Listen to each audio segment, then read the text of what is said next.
Hey guys, and welcome to another Sasquatch Theory podcast. Some encounters don't begin with footprints, they don't start with sightings, they start with impact, and that's exactly what Jordan experienced from the state of Massachusetts. A rock cutting through the dark, another slamming into the water, then another and another, until the night itself felt hostile. Tonight's guest didn't go looking for answers, he went fishing. What followed him wasn't curiosity, it was persistence. Across different ponds, different towns, different years, something was watching him, and something followed him around. Something reacted when spoken to and escalated when challenged. This is a story about a person being marked by Bigfoot, and I experienced this personally in the state of Missouri. It seemed like the Sasquatch were able to follow me from place to place, and the activity was spread throughout many years.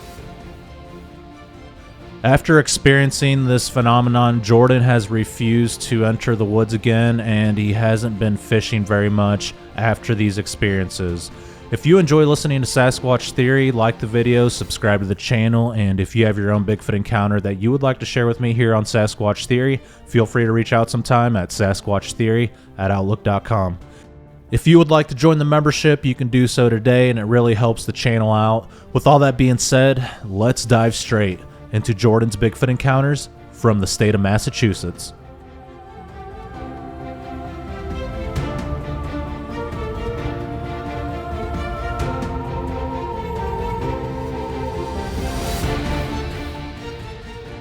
Jordan, if you would, tell me about your Bigfoot experiences. Where did all this start? And if you could, just kind of give a little bit of background as to who you are and where you're from. So basically, I've never had anything happen to me that I knew of.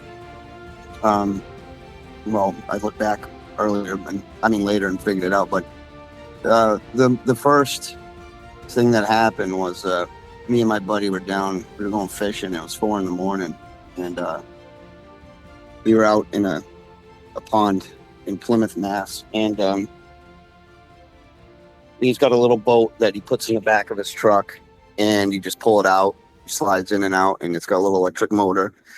So where this pond is, it's next to a state forest. So this road, it's a dirt road in, and you pass a couple houses on the way in, and then it's just a mile or two of dirt road.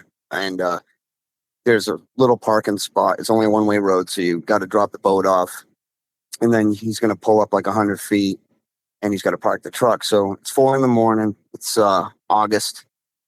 So, when you listen to the bugs and stuff, and he drops me out, you can hear the frogs. It's nice and calm, no wind, and pull the boat out. We put it in the water, and he's got to go park the truck. So he goes to park the truck, and I'm just standing there with a headlamp on, and a rock flies by my face. And it's probably about the size of a golf ball. And I'm watching the truck just stopped, and I see the rock go by my face, and I can see his lights turn off. And I shine the head. He gets out of the truck, and he's walking towards me, and he's got his headlamp on. And I said, "Hey, I don't know how he, would have done." I said, did you throw a rock or something? He's like, "No, I didn't throw a rock." And as he's walking towards me, another rock goes by my face, and it lands in the water. So he's like, "What the hell was that?" I said, I don't know who was doing that." He's like, "Dude, let's get out of here. Let's just get out in the boat." So we pushed the boat off, and as we're going out in the water, the rocks just start coming, and they're just one after another, golf ball all the way up to like a potato. And they're not hitting the boat. And the boat's, we're doing like 5-6 miles an hour, and the boat's got a square hull, and the rocks are just landing perfectly all around the bow of the boat, and they're not touching it at all. So we get out in the water far enough where the rocks stop, and we kept hearing somebody it wasn't a real rooster. It sounded like somebody imitating a rooster with a loud voice, deep voice.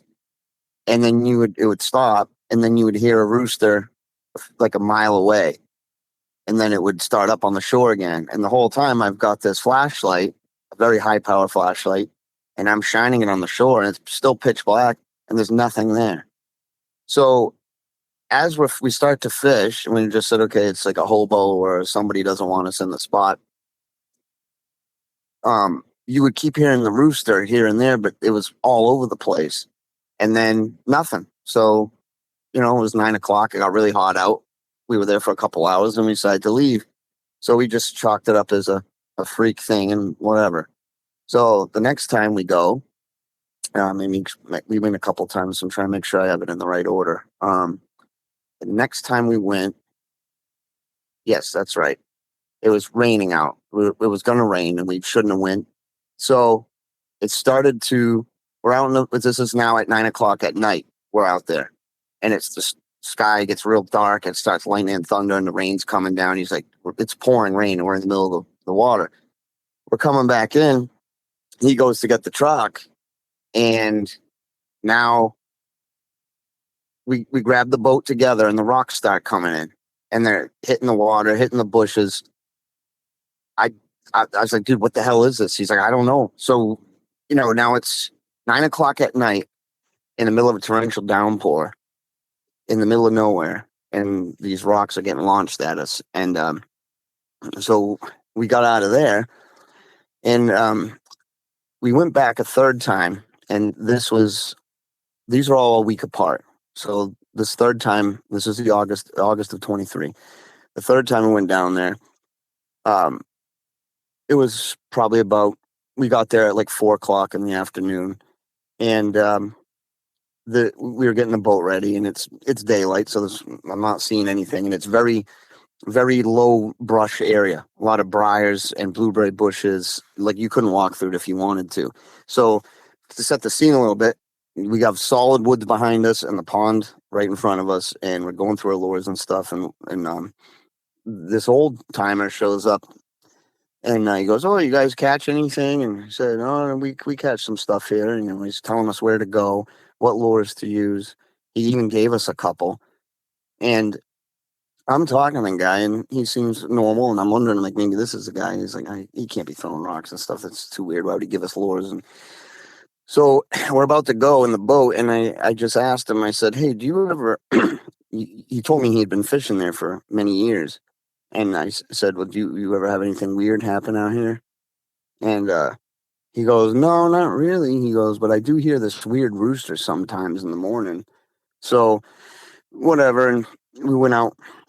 And by this time, I had already been listening to podcasts and stuff for a long time. So my buddy always made fun of me for the whole Bigfoot thing. And he goes, do you think it's throwing these rocks? You think it's Bigfoot? And I said, I don't know, maybe. I mean, I don't know how to explain any of this. And so he knows, he's seen enough of it, like from Finding Bigfoot or whatever, from the TVs. He starts whooping. And I'm not thinking anything of it. I'm like, yeah, whatever. So we come in, it's now 10 o'clock at night, and it's calm. And he goes to get the truck. And I remember squatting down with my headlamp, and there was a little baby pickerel right on the shore. And I remember like crouching down squatting down, and I was looking at it with my headlamp on the shore while I was waiting for him to get the truck. And a rock went right over my shoulder, about the size of a really big potato, and just completely landed on right in front of me, and I got wet. So I start freaking out, and I'm shining the light around. You can't see anything. He comes back. He's asking me what I'm flipping out about. I'm like, dude, I'm telling you, it's the rocks, the thing's back with the rocks. He's like, oh, don't give me that shit, da da da da da. So now the rocks start coming, and he's like, holy shit, you weren't kidding. I said, no. So we're trying to get the boat in the back of the truck, and a rock literally lands in the boat. And it was weird because it didn't even roll. It just looked like it fell from the sky. Like it just landed in the boat, and it just stayed there. And he's getting pissed, and these little rocks are coming out at us like the size of like a marble out of the bushes. So he gets pissed, and he picks up a handful of rocks, and he starts humming them back at it, at whatever it is. Well, whenever he would throw a rock, one would already be coming out of, like, they were passing each other. Like it knew it was weird. So he's like, dude, let's get out of here. So we didn't even finish strapping the boat down. The boat was held in with one strap, and we got it's probably about 2 miles of dirt road to get back up to the main road. And he's flying.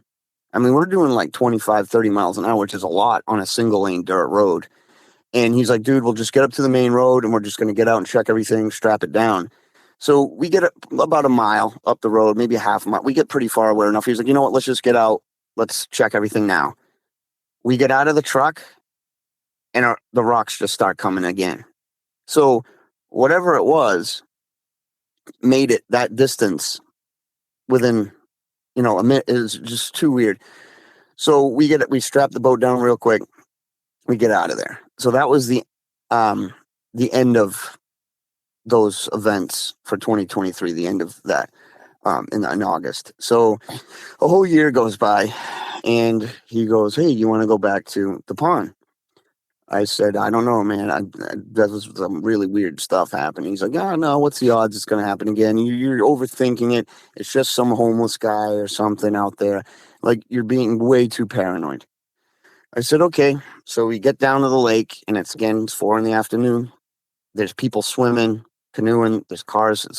Was hard to find a parking spot. We find a spot. We go out. Now it's 9, 10 o'clock again, and there's nobody there. And we bring the boat in, and we were in a different spot than the last year, but not by far. And everything was peculiarly, like, really, really quiet. And all I kept hearing was a whippoorwill. That was all I heard. And the truck was right there this time, so we didn't have to get up. We didn't have to wait to get the truck. He was literally just backed the truck up. It was right there. As we're putting the boat in the back of the truck, here come the rocks again. And I'm like losing it.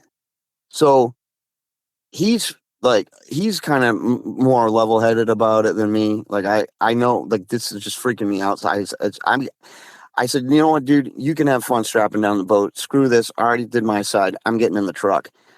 So the rocks now, they never actually hit us. They never hit the truck. This was the first time it was gently taught, like a rock just bounced off the roof. I can hear him hitting the truck, and it's a brand new truck at the time. And I heard one hit the roof, and I watched it and rolled down the windshield and sat on the wiper. So I'm freaking out. I lock my door. I'm telling him to hurry up. He's like, oh yeah, whatever. He gets in the truck. It's hot as shit outside.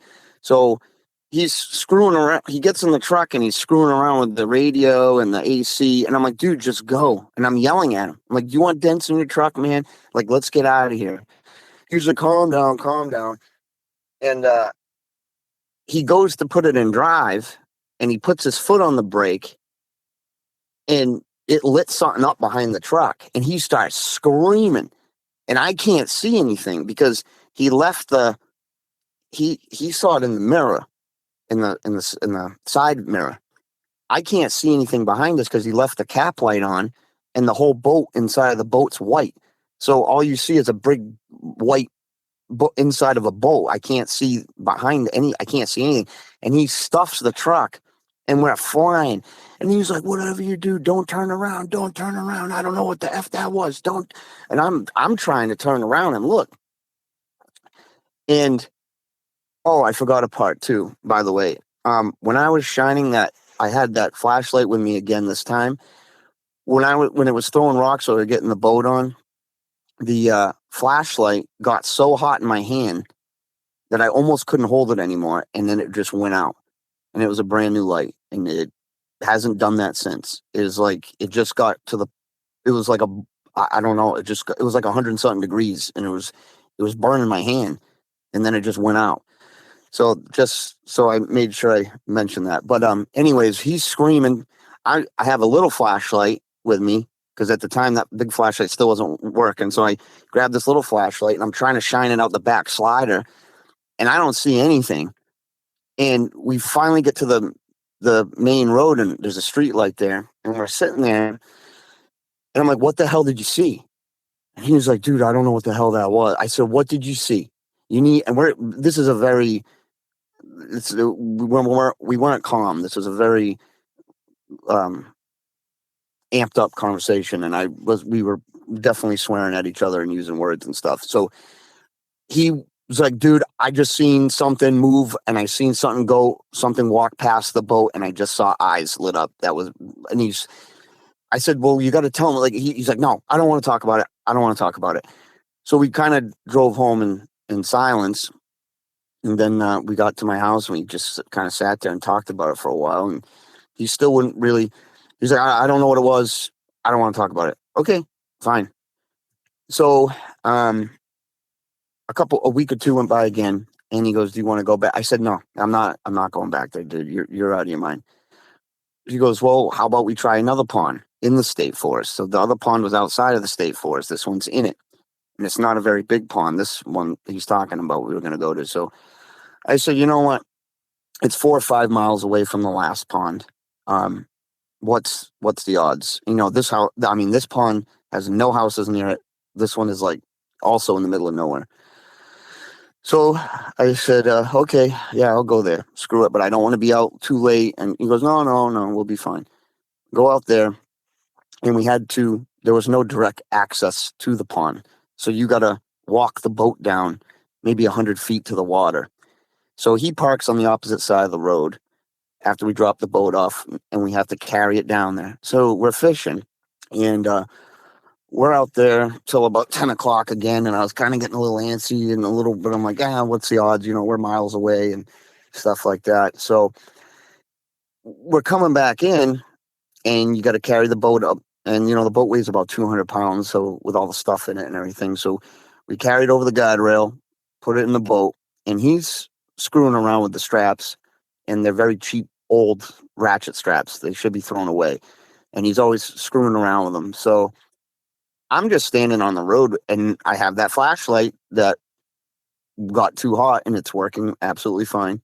And it's about 5,000 lumens, so it's brighter than car headlights.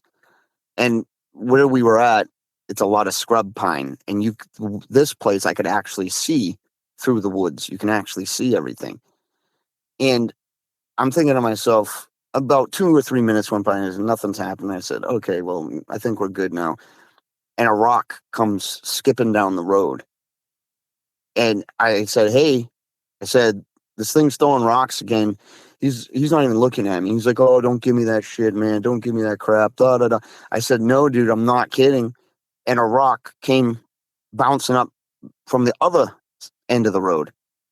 And I'm like freaking out. I want to get the hell out of there. I'm like, dude, I'm telling you. And he's like, holy shit, it is throwing rocks. Because now it starts throwing rocks in the bushes again. And I'm shining the light into where these rocks are coming from. There's nothing there. There's no eye shine. There's nothing. And the trees are big enough to hide behind. At the these trees are probably at the biggest, maybe not even a foot across the trunk at the base. So I just said out loud, I said, I don't know who you are or what you are, but we're just leaving. We're getting out of here. Can you please stop throwing rocks? And it stopped. And about a minute went by, and he's still screwing with the stupid ratchet straps. He's almost done. And there was a no parking sign about 6 feet up, right, like to the right of his head, and about back 3 feet.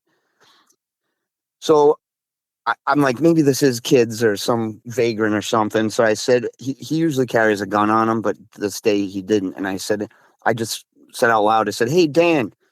He goes, yeah. I said, good thing you got your gun on you, right? And he went, yeah, good thing I got my gun. He didn't even get it out of his mouth. And a rock pile drived that no parking sign perfectly in the middle. The dent, I drove by it a few weeks ago. The dent, the sign's still there, and the dent's still there. And I got out and actually looked at it. It made a big dent in a steel sign. And it was so loud, it sounded like a gunshot itself.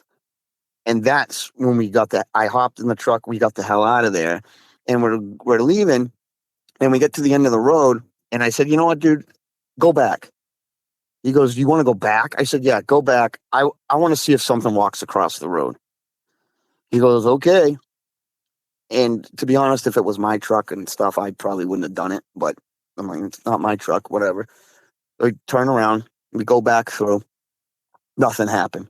We go past the place we were parked. We go down the road. It's all windy. come up to a trailhead with a gate, and he goes, "Hey, I'm going to go out. I got to take a piss. Can you cover me?" I said, "Yep." I get out with a flashlight. I'm shining it down the trail, looking around. Nothing happens. So we hop back in the truck, and now we got to turn around and go back to get out of there.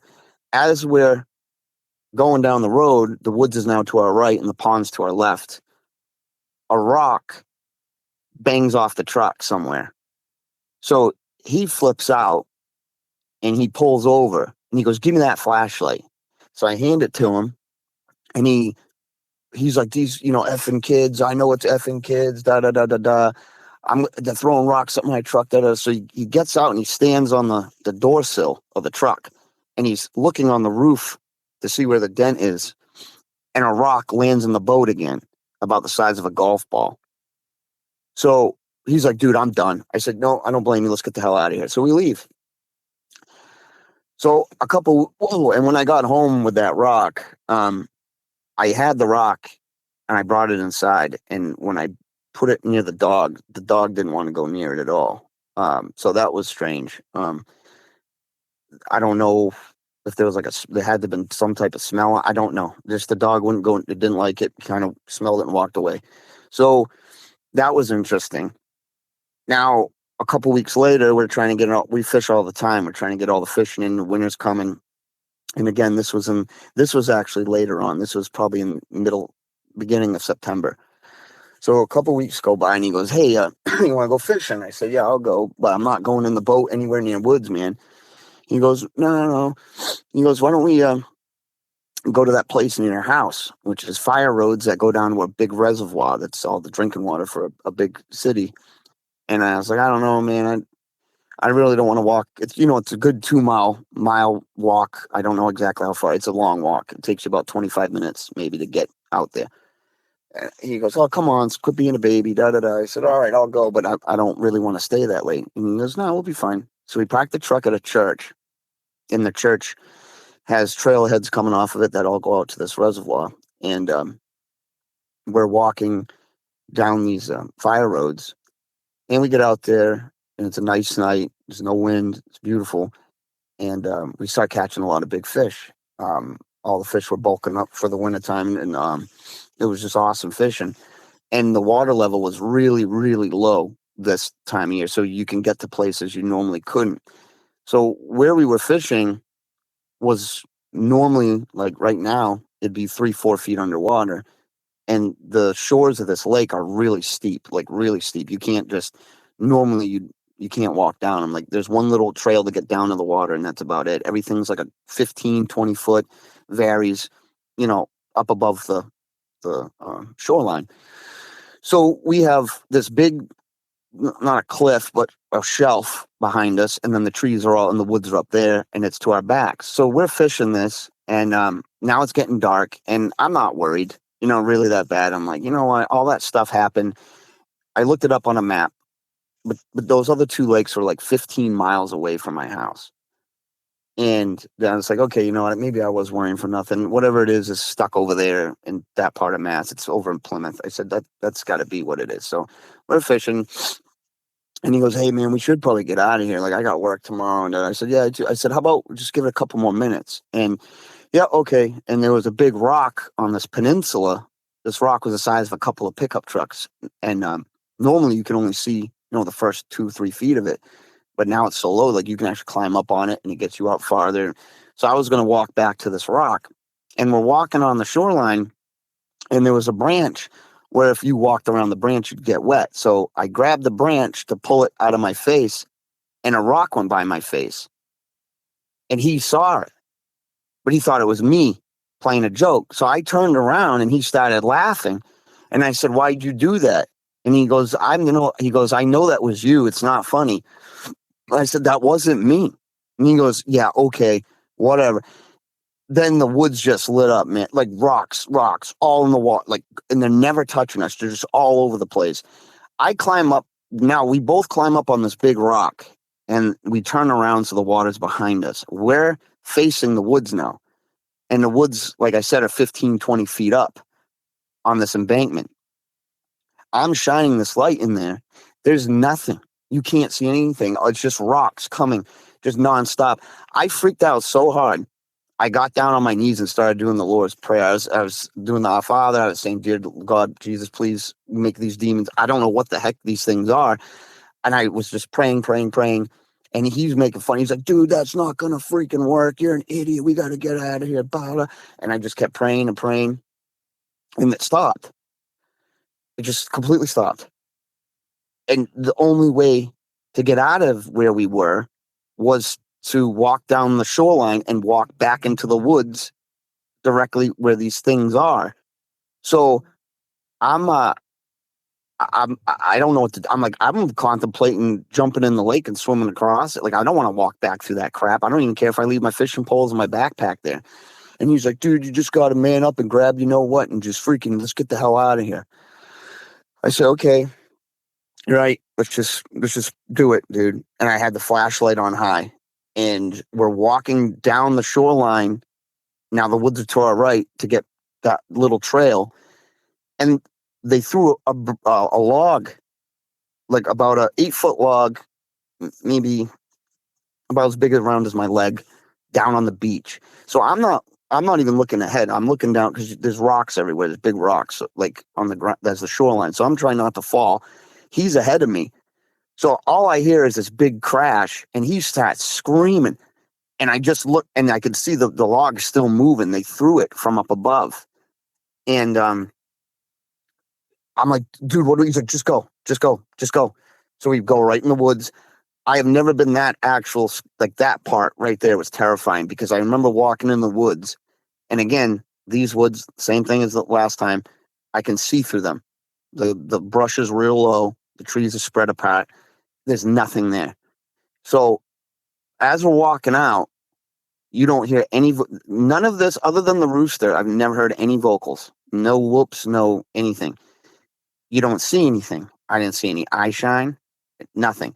They were throwing rocks, though, so hard and so accurate that they were blowing branches off of trees. Like, not huge branches, but, like maybe, I don't know, like a inch or two in diameter. They're blowing them right off the tree, like snap, crack, and the stuff's going right. The rocks are going over your head. I didn't want to run, so we just walked as fast as we could, and I'm profusely sweating.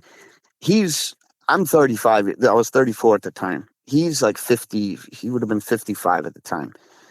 And he's an avid outdoorsman. He's more than I am. I mean, he's hunting all the time, and I haven't got around to that yet. But I mean, the dude's not in bed, and he's freaking dying. He's freaking out. And it's like everything on the way out is like, there's a big stump here. You're afraid to look at it. What is it? And they followed us all the way to basically where I could see the road and I could see cars coming by. That's when it stopped. And I kept turning around the whole walk out of there, shining the light, and there's nothing there. And the other strange thing is, even though it's not real thick bushes in there, if somebody was where these rocks are coming out of, if somebody was walking through them, you would hear them breaking branches. You would hear the leaves crunching. You would hear it. There was just utter silence, which was the weirdest part. So we get to the church parking lot, and I'm mad. And the woods go right up to the back of the church. So when you walk out of the woods, you can see the main road. And then right before you get to the road, the fire road takes a right and parallels the actual road all the way up to the church. So there's woods to our right as we're walking up, and the roads that this car is going by, and it's like you feel like you're back in civilization. You get to the church parking lot, and that's all the same woods is back there. And I remember going up to the woods and being like, come on, throw some rocks. Like, what the hell are you? Like, and nothing. They just left us alone, and that was it. So we ended up just saying, he's like, dude, I'm done. I'm going home. I said, yep, okay. So that was that. And again, a week or two later, he calls me up, and he's like, dude, come on. I said, how in the hell are you not afraid? Like, he's like, I want to go back fishing. I said, dude, he goes, dude, the fishing was so good. I don't want to pass that place up. And I'm swearing at him on the phone. I said, "Are you absolutely out of your effing mind? I am not going in there, dude. I am not." And he kept, "Oh, come on, come on. That was just a fluke thing." I said, "It's not a fluke thing." And I sound like an idiot because I ended up going back again, and I sound like a hypocrite. But I guess he's a good salesman, I guess. I don't know. So I said, "I'll go with you, but we're getting out of there an hour before the sun goes down. I don't care what you say. I don't care what kind of excuse I'm getting. I'm leaving. I don't care." Okay, we go. The whole walk in there, I couldn't even like. It just completely freaked out. So I can relax. We get there to fish. I didn't even care. I'm like, "Dude, I just want to go. Like, I don't know why I said yes to you." He's like, "Oh, come on, dude. This is great, dude. And we're not even catch anything this time." He's like, "It's just nice to be outside and blah, blah, blah. Winter's going to be here, man. You're going to regret it." I said, "No, dude." Like, I kept nagging at him. Like, "Dude, I want to go." Like, he's like, "Okay, a couple more casts." So I'm standing there waiting for him. And he finally comes up behind me. We're walking out. Nothing's happening. A minute went by, 2 minutes went by, nothing. And I'm like, okay, I found the magic trick to this is don't go out here. Don't bother them at night. Nope, that didn't matter at all. Because as we're walking out, a rock the size of a basketball I can hear it coming through the trees. And I never actually saw that one. And I can hear it, something smashing branches as it's going, and it lands in the pond. Now, we're up high now. This particular part of the trail, it's like a 40-foot drop down in the water. He goes, "Oh, did you hear that fish jump?" I'm like, and that's when I'm like, "Are you effing stupid, man? That's not a fish." You could hear the kaplunk, and you could hear the rock hit the bottom of the water. And he's like, "Oh, give me a break. That was a fish, man. We got to get." I said, "Dude, I'm not." And right when I was trying to explain, a rock the size of a bowling ball hit between us on the trail and rolled down. Because I'm not even looking at him arguing. We're walking. He's behind me. I turn around and said, "What the hell?" He goes, "What are you talking about?" I said, "How did you not feel that?" I could feel that rock hit the ground. It went up like I could feel the vibration going to my legs, the thump, and it rolls down and you can hear it hit the water. And I'm like, "Dude, we got to get out of here, man. Like, please." And I'm like, why the hell did I come back here? And that was it for big rocks. And then it's just little ones, just little marble size, bing, off a tree, boom, off a tree, boom, off a tree. And I'm like, "Dan, look at." He's like, "Dude, you're losing your mind, man. It's the fall. It's acorns." I'm like, "Dude, no, dude, no." And he would not admit it. He was in like denial. So we finally get back to the truck, and to the trucks because I took my own that time, and we were in the church parking lot, and I was like, "Dude, I don't think I can go in here again." He goes, "Whatever, man. You're gonna miss out," and da da da da. So that was 4 times at that halfway pond in Plymouth, 3 in 23, 1 time at halfway pond in 24, and then it did it in Miles Standish State Park that same year, 24, and then the 2 times right down the street from my house. So that freaked me out. So a guy at work, I won't mention any names. There's a guy that has a podcast around here. And I don't want to talk badly about anybody, but my friend at work invited me to reach out to this guy. So I told him about it. He came out, I showed him what was happening, and he showed me some really interesting things off the trail that definitely were these things, which kind of blew my mind because it solidified it even more. And I ended up going out with him and his group to their gifting chair that they have. And I really thought it was a bunch of crap because they're out there banging on trees and then they sit there for like half hour quiet. And I'm like, I'm not making fun of them. I'm just saying, like, at the moment then I was like, this is stupid. And I was like, I want to get out of here, dude. Like, I was already thinking about what I wanted to eat for dinner. Like, what am I going to do later? And we were in the woods for like an hour or two and it got dark. And mind you, this is only a couple weeks after this last time I had rocks thrown. So I go out there, and we're leaving, and it's pitch black, and the head guy, I'm with some other dude in the back of the group walking, and the guy goes, "Shh, they're here." So I told this other guy I'm like, "What the hell is he talking about?" He goes, "They're here," and I'm like, "What do you mean they're here?" And he's like, "Dude, I'm telling you." So the lead guy is like, "Hey, thank you for letting us share your woods with you. We are leaving here. We mean nothing but respect and peace." And he's talking to him, and I'm like, "Yeah, okay, dude, whatever."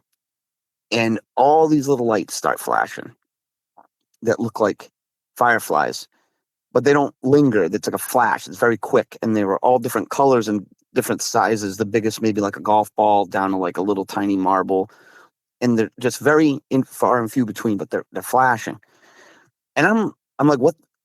I said to him, "I said, what the f is that?" And they're like, "Dude, that's that." I'm like, "What do you mean that's them? What the hell are you talking about?" "No, dude, you'll see." And I'm like thinking, like, is there a road over there? Those like brake light, like what am I looking at? And there was nothing but woods. And then all of a sudden, this orb comes floating through the trees about a foot off the ground, down the trail from another trail that wide into the one that we're leaving on. And it's pulsating, and it was like a white light with a little bit of blue in it. And it would come real close and then back up. And it would back all the way to where it came from and then drift back forward. And it would get about 30, 40 feet from us. That's my best estimate. I was so infatuated just staring at the thing. And I remember looking at it, and inside of it, it looked kind of like a deep sea jellyfish or something, like how they have that strobation. You know what I'm talking about? Yeah, like shoot, I can't think of the word, but yeah, I know what you're talking about. Yeah, it's like really, it flashes real quick and there's different colors in it, but it was really faint. Like the And bioluminescence. yes, the Mhm. bioluminescent stuff on down the bottom of the ocean, and that's what it looked like. And I'm freaking out. I'm like, "What the f?" They're like, "Dude, just calm down. Like it's just like just be quiet, and then like we're gonna try to." I'm like, "No, like this is freaking nuts, man. This is like completely out of my like." I've thought that listening to thousands and thousands of hours of podcasts. Um, I've heard everything. Um, and just nothing you could ever listen to will like, even though it wasn't evil or something like that, and the thing that I didn't get any bad vibes from it. It's just you're not really believing what you're seeing. And anyway, we all made it kind of we were making our way out towards this field, which is like a solar field, is where this trail leads out to where we park and everything. And we're walking away. Everybody actually kind of got, it was there for so long, everyone's like, "Okay, well, we got to get out of here, we'll get in the field and see what happens." So the thing went out, it slowly went out, and then right above it was just two big glowing eyeballs that were white.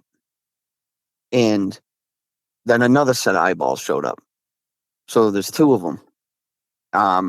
Then we're watching them for a while, and in the woods was pitch black, but there was still enough daylight in the sky where you could still, like, out in the field you could still see okay, but it's getting dark, but you could still see okay. And the sky was real pink. And I remember there was no clouds at all. And I look up, and there's a triangle shaped cloud about the size of a pickup truck cruising at maybe 20 miles an hour, like over this field. And it had like a tail on it, like a comet. It was the weirdest thing I've ever seen. And it was it was all the cloud was reflecting the pink light from the sky, and then it had a black cloudy tail on it that looked like black smoke with a like gold flake in it. It was the weirdest thing.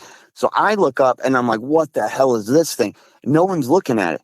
So I get everybody's attention. I say, hey, what the hell is that?" And they all look up. I shit you not, the thing just went out. It just was gone. When everybody looked at it, everyone saw it, and it literally just disappeared in thin air, just gone. And the weird thing about it was when it went out, two more sets of eyeballs showed up. So now there's four of these things. And one of the guys had a night vision, a pair of night vision binoculars, and he told me to look at the closest set of eyes, and they were pretty high up, 8, 9 feet, and when you couldn't make out any definition, you could just see outlines. And I just see something with it looked like a 5-gallon bucket for a head with behind this bush. And we were there for about another half hour, and while we were there, they all kind of went out for a minute, like they kind of disappeared. You could see little traces of them. They were moving back. So we're all talking about it, and it was crazy. Well, somehow they made it all the way around us without us knowing. And when we were going to leave, they showed up right there's like a 20 on this big field. The field parallels a road and a main road. And there's about 20, 15 feet of trees separating the road from the field, the whole length of the field. Well, they made it in there, and now the eyes are in there. And one of the guys actually filmed it, and I have the video, but it sucks because you show it to somebody and they're like, oh, that's a dude in the woods with a flashlight. And you're like, no, if I wish you were there. It's between that and AI, no one will ever believe any of this stuff anyway. So I had to bring the main guy home. I ended up having to pick him up. Something was wrong with his car. So he lived not that far from this field that we were at. And when I turned out on the road, I'm still in shock of everything that I just saw. Like, I'm mind blown. This lady was pulled over on the side of the road in like a big F-350, and she had her hazards on. And I came around her, and she had every interior, like the whole inside of the truck was lit up, and she just had her elbows on the steering wheel with like her hands on top of her head, just like staring down. And I asked, I said, should we ask her like what is she okay? Or he's like, dude, just drive. So whatever, I don't know what was going on, but I think that lady saw something. I don't know. But that was the last. No, that was not the last time. So I ended up not for any bad reason or anything like that. I chose not to continue to partake with those people, but I really didn't think I could ever go in the woods again. I don't want to go in the woods again. I've been a little bit here and there in public areas that are, a lot of people are in there walking their dogs and stuff like that, and in broad daylight. But like, I can't enjoy the woods anymore. I completely ruined it. And then when you piece together all the things that have happened, and again, before I forget, the last time that anything happened was last year. It was broad daylight, and same woods. It's a really big area around here. There's a river down near my house, and me and my buddy Dan will fish it a lot. It's right off. You can just pull over, and it's right there. We were having a good night and stuff, hanging out, and he's like, "Hey, yeah, we were fishing up here at the lakes where I'm actually parked now. And the way home is this river."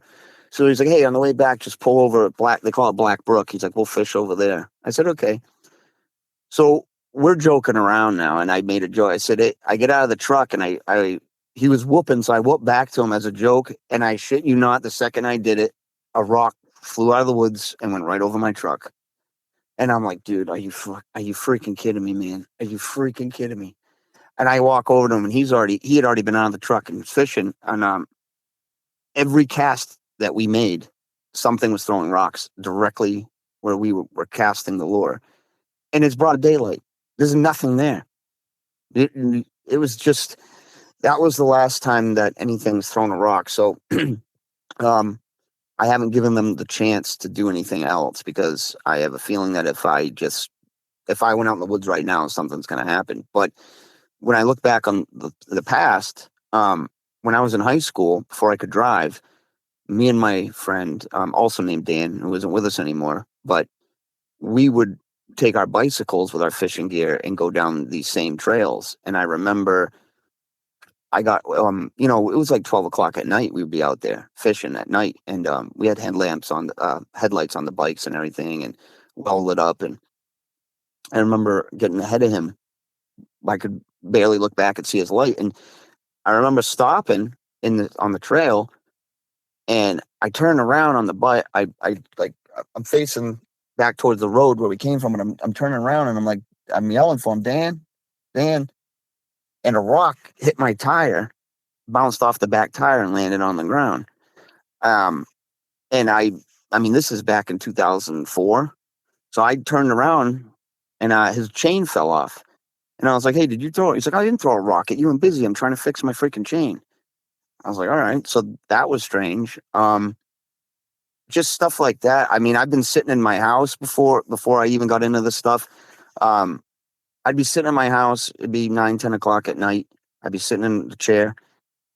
Like a truck backed into the house. It just boom, like a slap. And I'm like, what the heck was that? You get up, you go outside, and there's nothing there. And there was no damage to the house.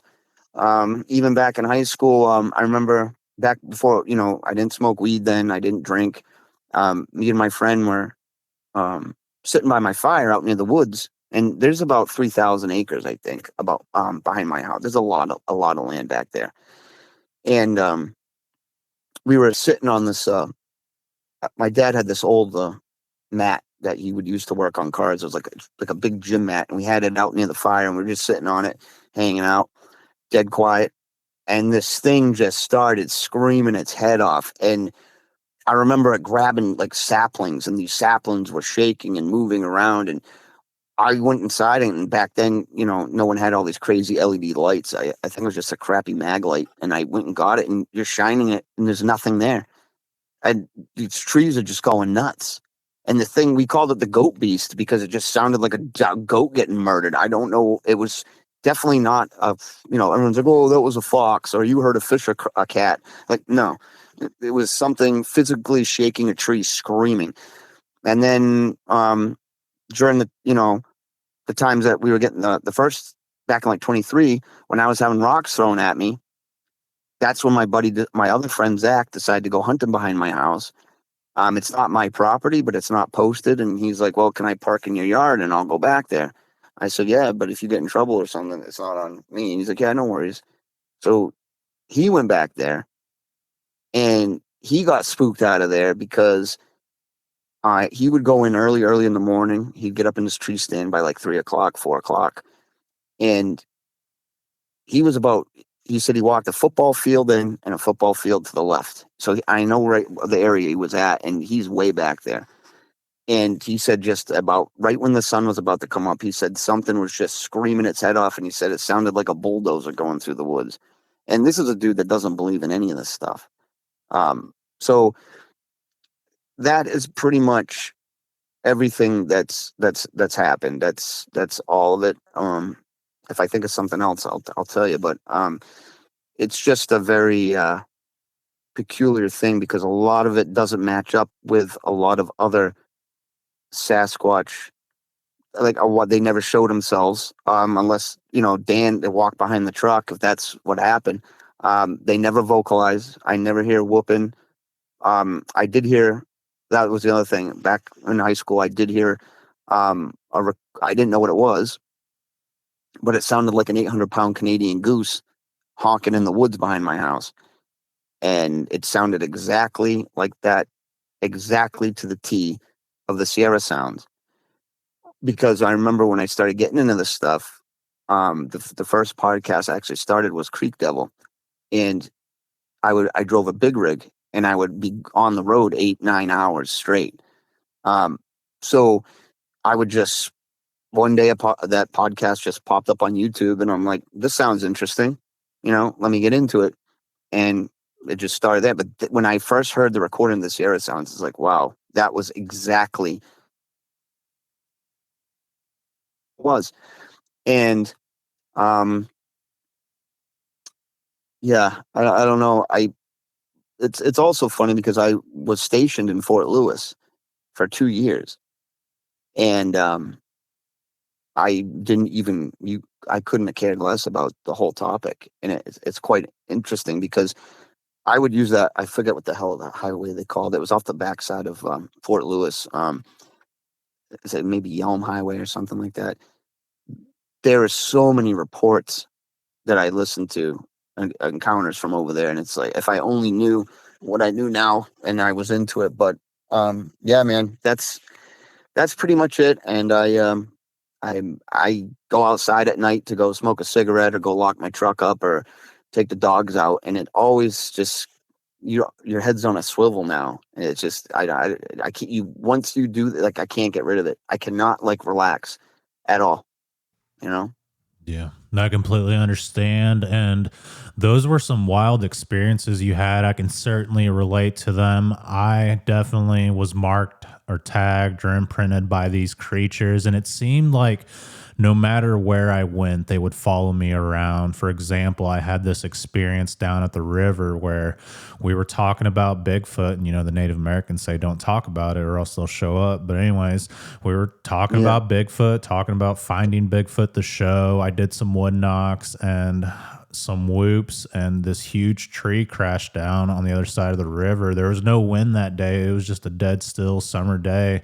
We just thought it was strange that a huge tree just slammed down. It didn't slowly fall, it slammed, and you could feel the boom from it. And right before it got dark, we were sitting around the fire, and one of them screamed behind us, and it sounded monstrous, like something you'd hear off Jurassic Park. It was definitely terrifying, and I thought it was maybe a mountain lion that climbed up into a tree and screamed at us, because the logical side of me was trying to find an explanation, but I knew it was like 10 or 12 feet off the ground, and it's pretty flat down there in that river bottom. So I was like, damn, a mountain lion would have had to climb up that tree and get right up behind us and scream. I don't feel like a mountain lion would do that.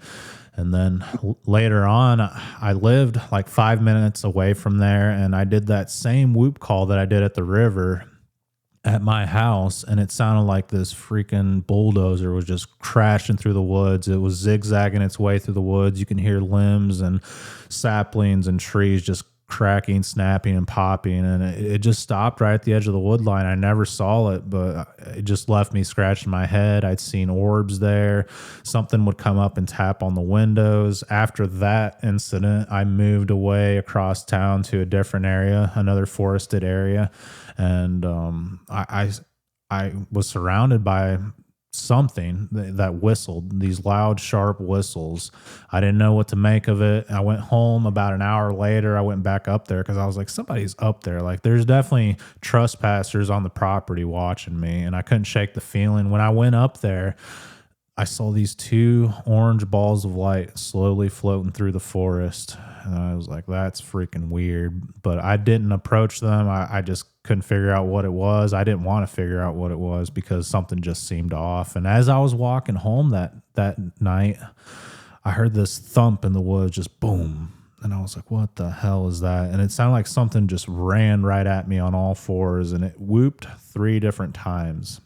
Probably about a month after that, I'm exploring the property. I'm getting gifts. I guess I didn't know what it was at the time. They'd leave like feathers, mushrooms, strange objects. Like one time they left this big set of keys. Like somebody just dropped their keys right in the middle of the road. It was always in the middle of the trail. But one day I went out there to pick mushrooms. I'm kind of just rushing through everything that happened to give you kind of a scope of what went down. But I was picking mushrooms. I was walking back home. I thought I heard something. I'm really paranoid at this point because I know there's something out there or someone.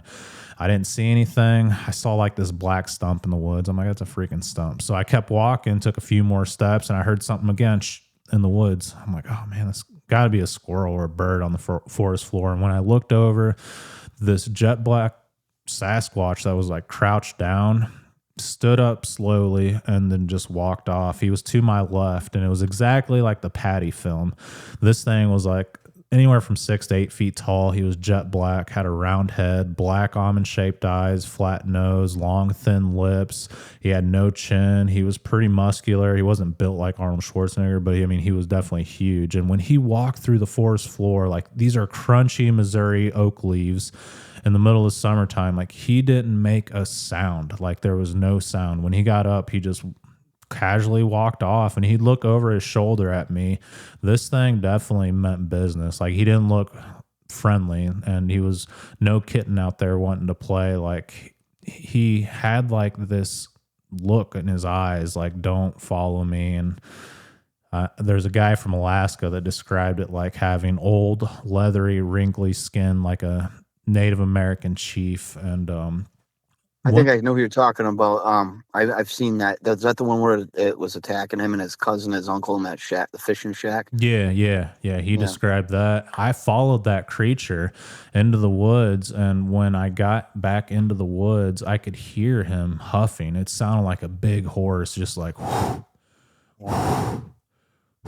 So I was like, oh, shoot. Okay, I definitely saw that. I was just in disbelief. For some reason, when I heard the creature, I was like, hell no, I'm not following that thing. He went straight towards the creek bottom. Like, he was definitely following the waterways. It was probably about 3 weeks after that incident that happened in June of 2019. I saw another creature.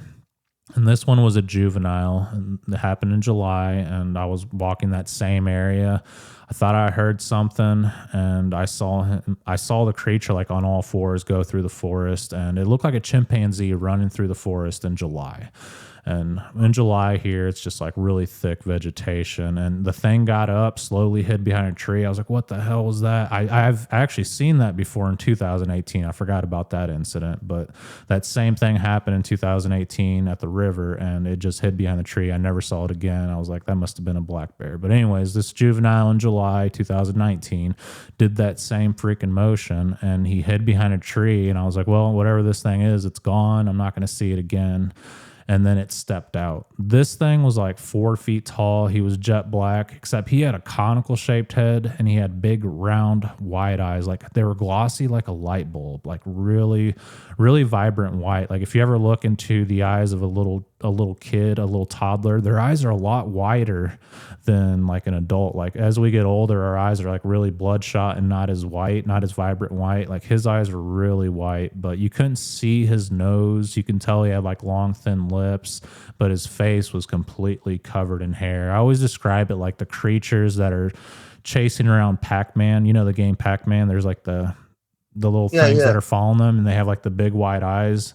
It was like that. Like, it gave me that feeling. I'm not saying it looked like that, but it gave me that feeling. But he stepped out. He was looking, quartering to his left, and I was to his right. He had no idea I was there. You could tell he was, I don't know, kind of upset that he thought he heard something, but he couldn't figure out what it was. And I'm just watching him the whole time, and he kind of pans over slowly towards me, and when he sees me, his eyes about bulge out of his head, and then he kind of like puffs up and then shoots behind the tree. And I always describe it like a fish being spooked in the water, like just boom, poof, gone, like Flash the superhero.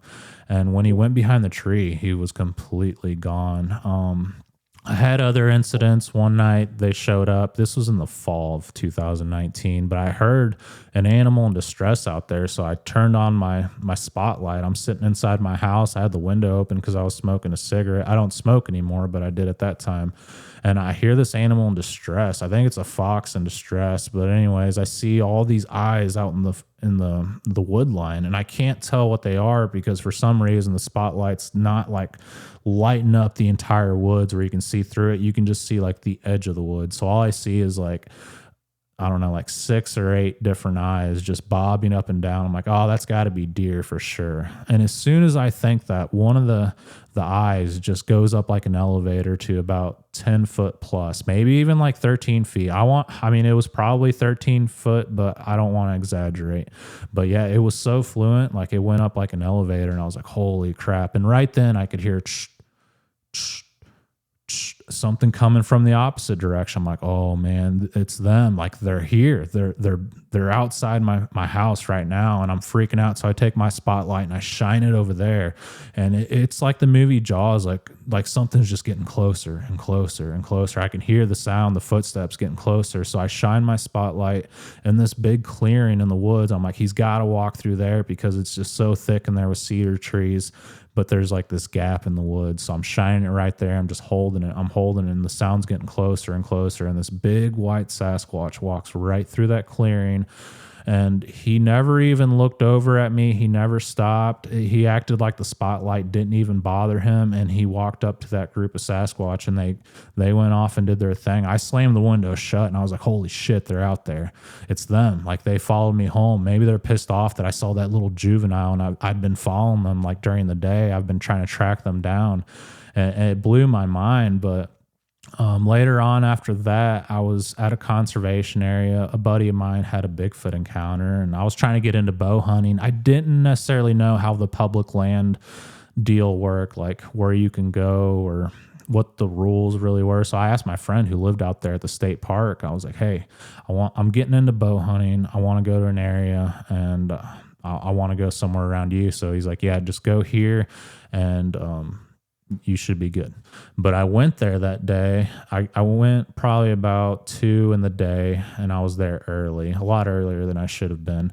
But I started hearing knocking, like something knocking back and forth. It sounded like 2 woodpeckers just communicating with one another. And I'm like, that's definitely a woodpecker. I'm sitting there for hours listening to it. And then once it started getting dark, one of those, what I called woodpeckers, smashed a limb against a tree. I mean, it was just like whack, and you could hear the limb break and the debris hit the ground. I was like, holy crap, that's no woodpecker. And then a few minutes after that, way down in the holler, I hear just clunk, like this loud wood knock. It sounded like a Louisville slugger hit a tree. And I was like, oh shit, they're here too. No freaking way. And then behind me on the trail that I walked in on the Ozark Trail, just a solid, powerful wood knock. And by this point, it's dark, and I'm like, oh man, I got to walk in that direction to get back to my vehicle in the dark. Like, that thing just wood knocked right there. I got out of there. Nothing happened. I went back I think it was like 2 months later in December.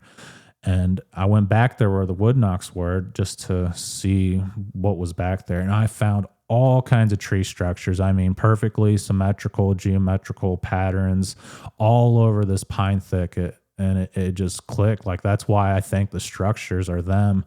Another time I went to an area 20 minutes away, and I was bow hunting a different conservation area. And I'm up there, and I realized I don't have my flashlight. Like, how am I going to take down my hang-on stand? Or actually, it was a hunting saddle. But still, I'm like, how the hell am I going to take all this down and put it all back in my backpack without a headlamp? So I kind of get out early, and as I'm climbing down my stand, I look up into the field, and I see this deer, this buck, staring right at me. And he's looking at me like a llama, like he's squinting to look at me. I'm like, damn it. So I try to slowly get back into my tree.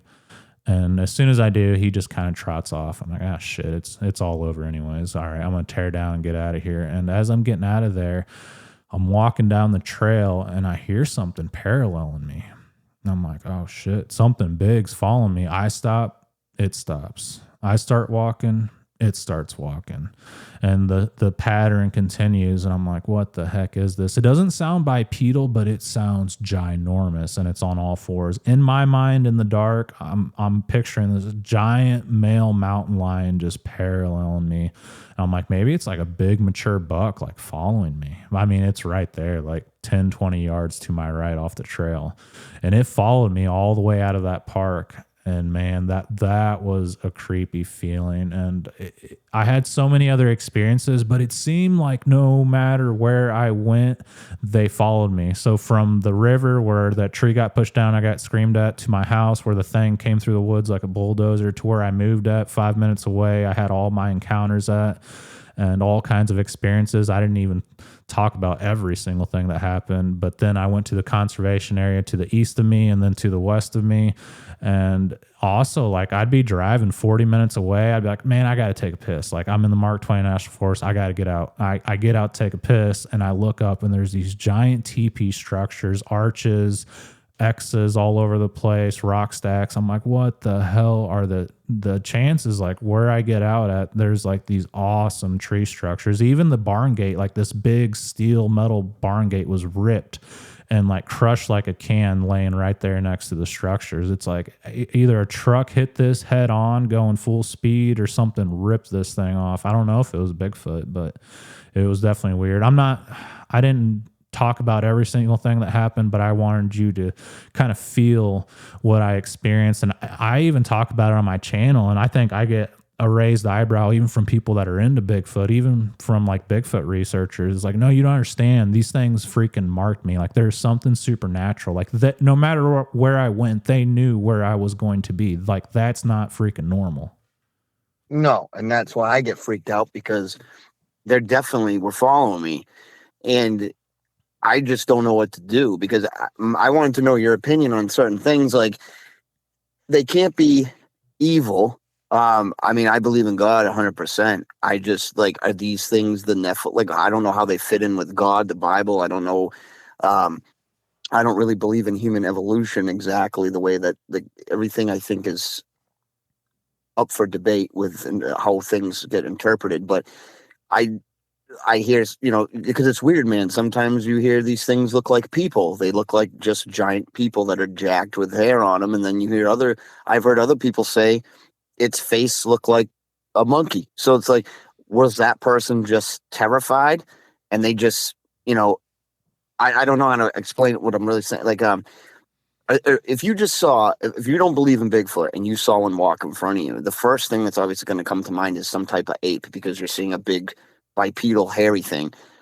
But like, a lot more than not, the most of what I hear is that they look more like people, but with more of a Neanderthal or pre-human thing. And then that's where I get confused too, because it's like, okay, well, where do you get Neanderthal bones from, and why did they dig up Australopithecus skeletons and Paranthropus and all this stuff? So it's like, I don't know. The history of the Earth is definitely not what we're taught.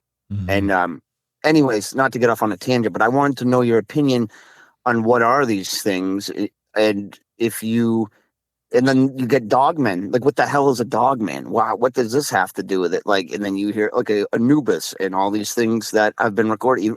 I think it was Marco Polo even talked about, he showed up to an island and everyone had a dog's head. So like, I don't know, man. It blows my mind, and there's nobody here I can talk to about this, because especially in this part of the country, I live in the woods, but if I drive 20 minutes, I'm in a big city. So it's like, it's a very congested area, and they keep building everything. So 50% of the woods that were here are now housing developments and stuff. So it's like, is it the woods still? Yeah, but it's not anything compared to what it was. And then, like you said too, to go with like, how do these things show up 15 miles away from where this stuff first happened? And that's the other thing I want to ask you. What's it mean? Because if you're tagged, I think I'm tagged, and I don't know what I did to get tagged.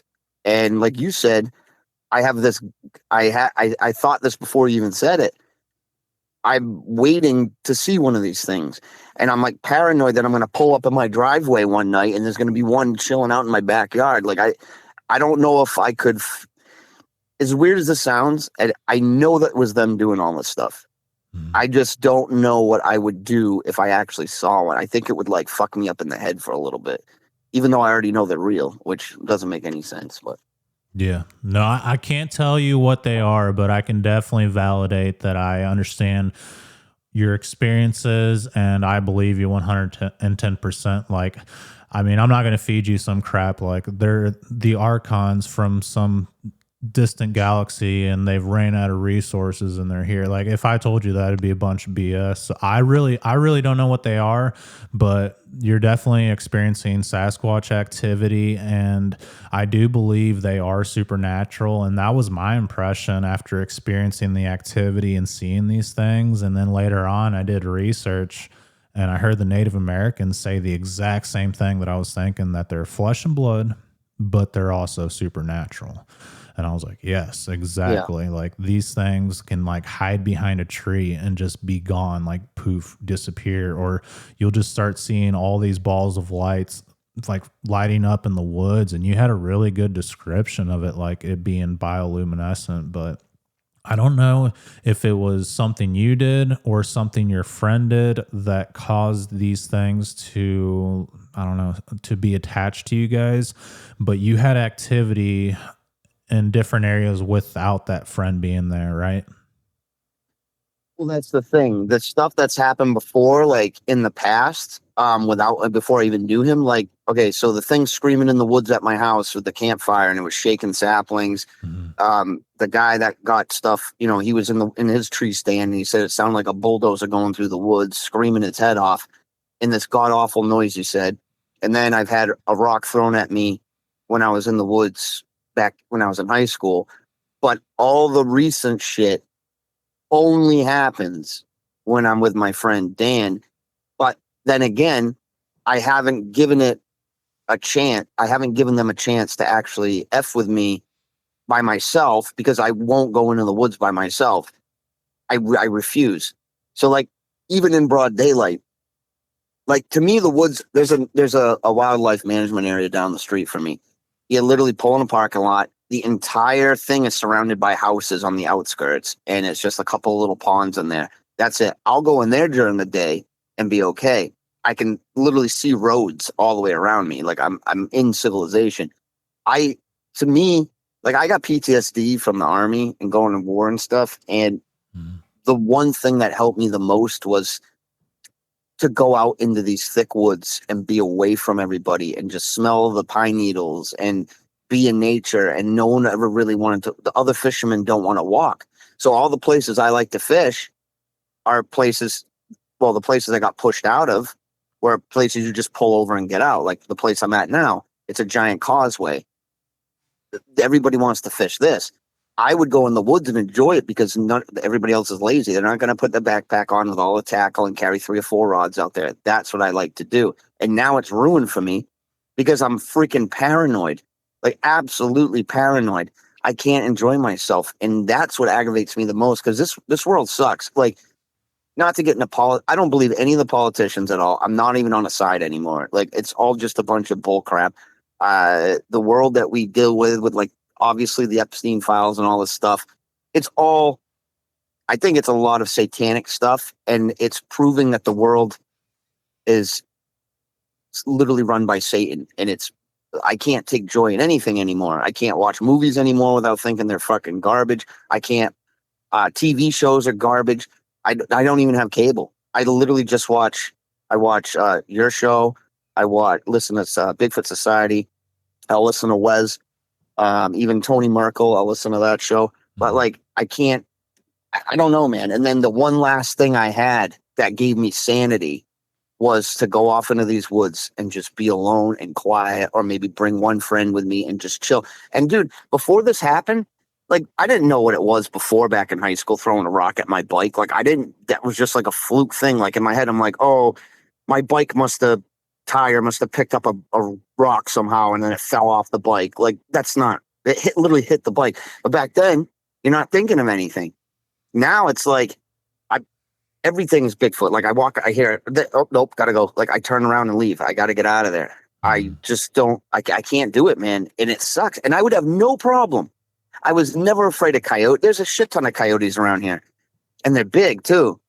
Some of these coyotes, they're not true coyotes. They're all those coy dogs because they all bred with the wolves or whatever from Canada. They're all like, some of them are the size of German shepherds. And I hear them going off. That don't freak me out. I hear the owls all the time. I hear barred owls. I actually call them into my house. I can get the same mating pair to come up every time. That stuff doesn't scare me. And I love being in the woods at night. And now, nope, completely ruined it, dude. Completely ripped that away from me. And like just 3 years ago, I was out there fine, man. And now you couldn't pay me to walk into those woods by myself. It would be, I can't, I don't tell this to a lot. Like I literally pissed my pants walking out of the woods that first time they were throwing rocks because it was just, you're stuck. You can't run. You're not going to outrun them. The other strange thing I wanted to tell you too, real quick, is when we were walking out of the woods, the last time it happened, when it threw the big boulder-sized rocks, the basketball-sized ones into the lake. The last rock it threw that particular time, it literally came straight down from the sky. And when it literally just hit the ground, just like the rock that hit the boat. So I don't know if these things are like in the trees or if they can like if they're like half energy and they're turning into an orb and they're like invisible, like, and the other crap too is like you're shining a 5,000 lumen light into the woods where these rocks are coming, and you can see everything, and they're not there. Like, do you believe in that cloaking stuff? I mean, in my mind, if they can turn into an orb or something, then they should have no problem cloaking. I don't know, man. Yeah, I've had experiences where there's just something invisible walking through the woods, and it just sounds like a giant lumberjack walking through the timber, not even like 30, 40 yards away from you, just and I mean, it sounds huge. Yeah. And this is the middle of the day, February, when there's no leaves on the trees, beautiful sunny day. And it's like, what the hell? That's happened several times in the national forest. And I've heard other people talk about it. And yeah, the rock just falling out of the sky right into the boat. That's pretty weird. It's almost like it materialized right above you guys. I'm not saying it did or trying to say it did, but from the description, it sounds like it did. No, exactly. It didn't even roll. The rock just literally like the size of a potato just dropped and it went plunk right in the boat. It's crazy, man. I'm sorry. By the way, I don't want to keep you. So if you got to go, man, I just wanted to pick your brain as well as I wanted to give you a story. My encounters for your show, but I also wanted to pick your brain like I am, just because I don't have anybody to talk. You can't tell anybody that. I told my VA counselor is a pretty open dude, and I go once a week for an hour. And I was like, hey, and he knows me very well. I've been going there for years. And I said, can I tell you something, or you can't make fun of me? And he's like, no, if you tell me anything, go ahead. And I literally told him what happened, but very brief. And he's like, you gonna be all right? I'm like, yeah, I'm telling you. Like, he's like, yeah, okay, whatever you say, buddy. It's like people are not in tune, or I don't know. You can't blame people, I guess. I guess you can't blame people. Yeah, it's definitely a mind bender. And even like a counselor, a therapist is going to be like it's outside of their realm. And you came to the right place, honestly, because like I said, I've experienced the same activity. So I know exactly what you're talking about. And yeah, going into the military and finally having your place of peace, the forest, the outdoors, going fishing, got ruined by these things. And I completely understand where you're coming from. And when I had my experiences, like I only had experiences, I never actually saw them earlier, like in my early 20s. Like I said, like something pushed over a tree, it screamed at me, something went through the woods like a bulldozer, seeing some strange things. I was having a lot of paranormal activity at that time in the house too, but I was also dabbling with it, not because I wanted to like be a Satanist or anything like that. I just wanted answers. Like my little brother died when I was little. I wanted to know, like, is there life after death? That's it. Like, does God, exist? That's the only reason I poked around with it, but it got bad. Like demonic activity started happening and I got out of it and I didn't go back to it. And I was like, I'm done with that. I'm not messing with the paranormal anymore.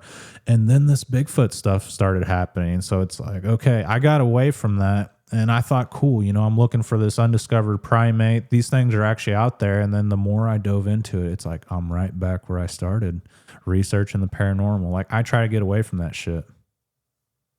Yeah, and I know exactly what you're saying, because I feel sometimes guilty because, like, I was raised as a Methodist. So not that I should go to church. I don't go to church. I kind of have my own relationship with God.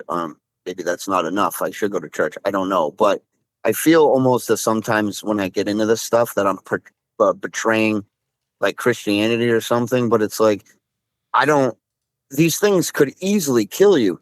I mean, never mind what they could do to you with their own body, like grab you and rip you in half or rip your head off. I mean, just the rock throwing alone. If these rocks, the size of these rocks that they're throwing, they'd blow your head off. So it's like, it's crazy. And I don't know, man. And the other thing I can't wrap my head around is, why is it here? Like, literally, I can see where you live. I can see Washington State. I don't know what they're doing here, because this is a very congested, other than where the actual town I live in, all around me is cities. So it's like, what are they doing here? It's like, then you wonder, like, okay, are they really paranormal? Because then people are like, well, they migrate. And it's like, they come through, and then you hear other people's stories. Oh, the activity is usually only from like August to like November, and it's all in these time frames, and it's like, what the heck is going on, man? And you even hear stories of these things saving people. I don't know if you ever heard that story, that guy talking on Wes's show about, he was like a abused little boy living at like a cow farm or something. The guy would like beat him. He was like a foster father or something, and the kid tried escaping, and he ended up almost drowning in this mud. And he said a big hairy arm came down, pulled him out, and it carried him out and plopped him on the ground. And he said it was a female Sasquatch. And he said it kept looking at him and like cocking its head like a dog. And then the dude was showing up in the car, and the thing just took off. So I don't know if they're malevolent. What's the word? I can't think of the word, but evil, or I'll just use that, evil or not. I don't know what these things are, man. But yeah, I agree with you, man. I don't actually know the guy that you're talking about. We used to be really good friends. He passed away. That was a really sad story from Minnesota, and he ran away from his foster home. And yeah, a big female Sasquatch pulled him up out of the swamp. But yeah, it's sad what happened. You knew him? Yeah, I knew him, and he passed away not too long ago.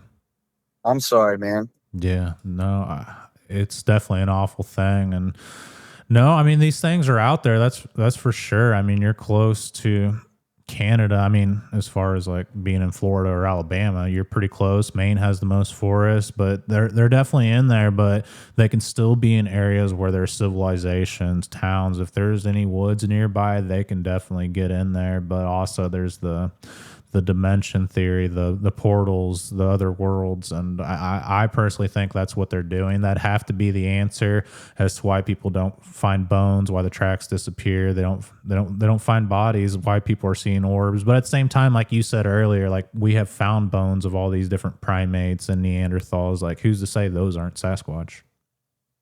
Exactly. And I mean, even when you look at like the Native Americans talking about the giants, the stone giants, and all this stuff. I mean, if these things look human enough, they didn't know what gorillas and apes were, so they're just going to call them human giants. So, like the the something caves over there with the Princess Wanamaca or whatever, the red-haired giants and stuff like that. So, yeah, Lovelock Cave. Yes, Lovelock Caves. And the other thing I noticed too is with these things is the way that I can tell if a video might be more legitimate when something pops up. AI can't really do it, but the proportions, I don't know if you've seen what Thinker Thunker came up with those body ratios.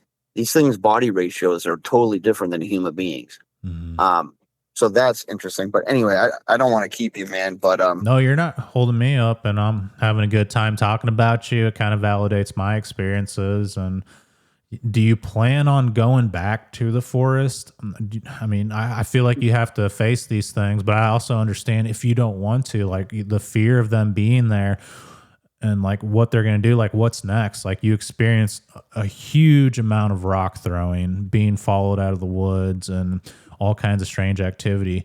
We kind of discussed this off air earlier in the week or over the weekend. Like I feel like what's coming up next is a full eye sighting encounter. Like you're going to be confronted by one of these things. So definitely be mindful that, I mean, I don't think it'll happen, but at the same time with what you've experienced, it might just happen.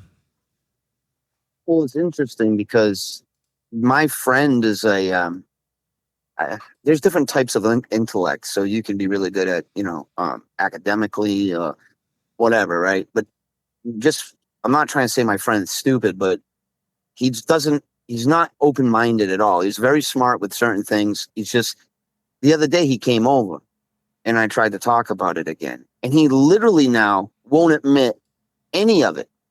Now the whole thing is just acorns. So I think what he's doing is he just wants to not ruin the woods for himself, because he's an avid hunter. I mean, when he goes off hunting, dude, I don't see him for like a while, dude. He's just every day. And I actually brought it up to him a few weeks ago too. And I said, hey, you really don't, like, I'm still struggling with it. And he's the only one that experienced it with me pretty much. So he's like, dude, you're just losing it. Da, da, da. It's like, I don't know, man. There's no one to talk to. And not to badmouth the other guy that I don't really care for the way that that other guy was doing his investigations, because it's just it was hard to deal with him, to be honest, because he was a very know-it-all type person. And the problem with this subject as well is it usually attracts 50% of the people are normal, are like, I want to say normal people like you and me that are just honestly interested. The other half are very strange people. And I hope he doesn't listen to this or something, because he probably well, he knows who I am and he'd figure it out. And that's why I'm trying to be nice about it. But I couldn't deal with it. I couldn't deal with it. And that's also aggravating, because that's one avenue that's right there, a couple miles from my house. I could have that, but it's like, I don't want to deal with all that other bull crap.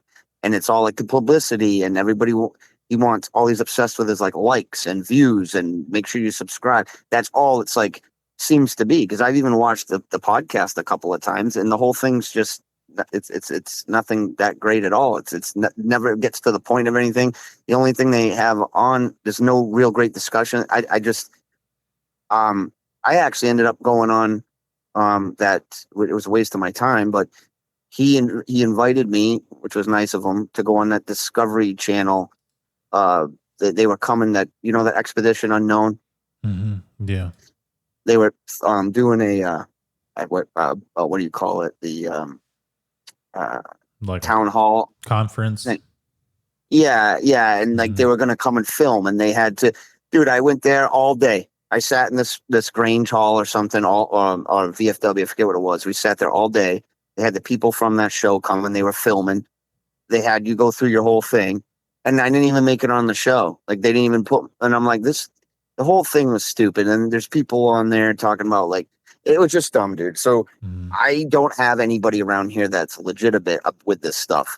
Do you feel like the researchers dismiss you being tagged by these things, or do you feel like when you share, like, hey, I think this happened because of this, they say, no, it happened because of this? Like, what do you mean?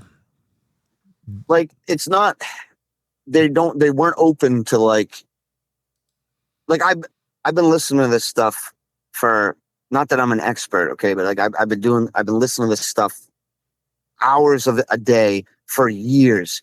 Like, from when I would get in the big rig until I would shut it off, I had a podcast going. So I've heard everything. So he was just one track mind. Like, nope, we're going to do this. Nope, I said, and he would never let me talk. The whole thing was just, he never said like anything bad. He wasn't a derogatory person. It was just the whole thing was more like a giant joke. I didn't care for that avenue, because to me, this is a very serious thing, and it's not a joke. And it's like, he's one of those guys that thinks like they're living here all the time, and he's trying to find out where they live, and he's trying to, it's like, dude, they're not here all the time. I try to explain that to him. Like, they're not here.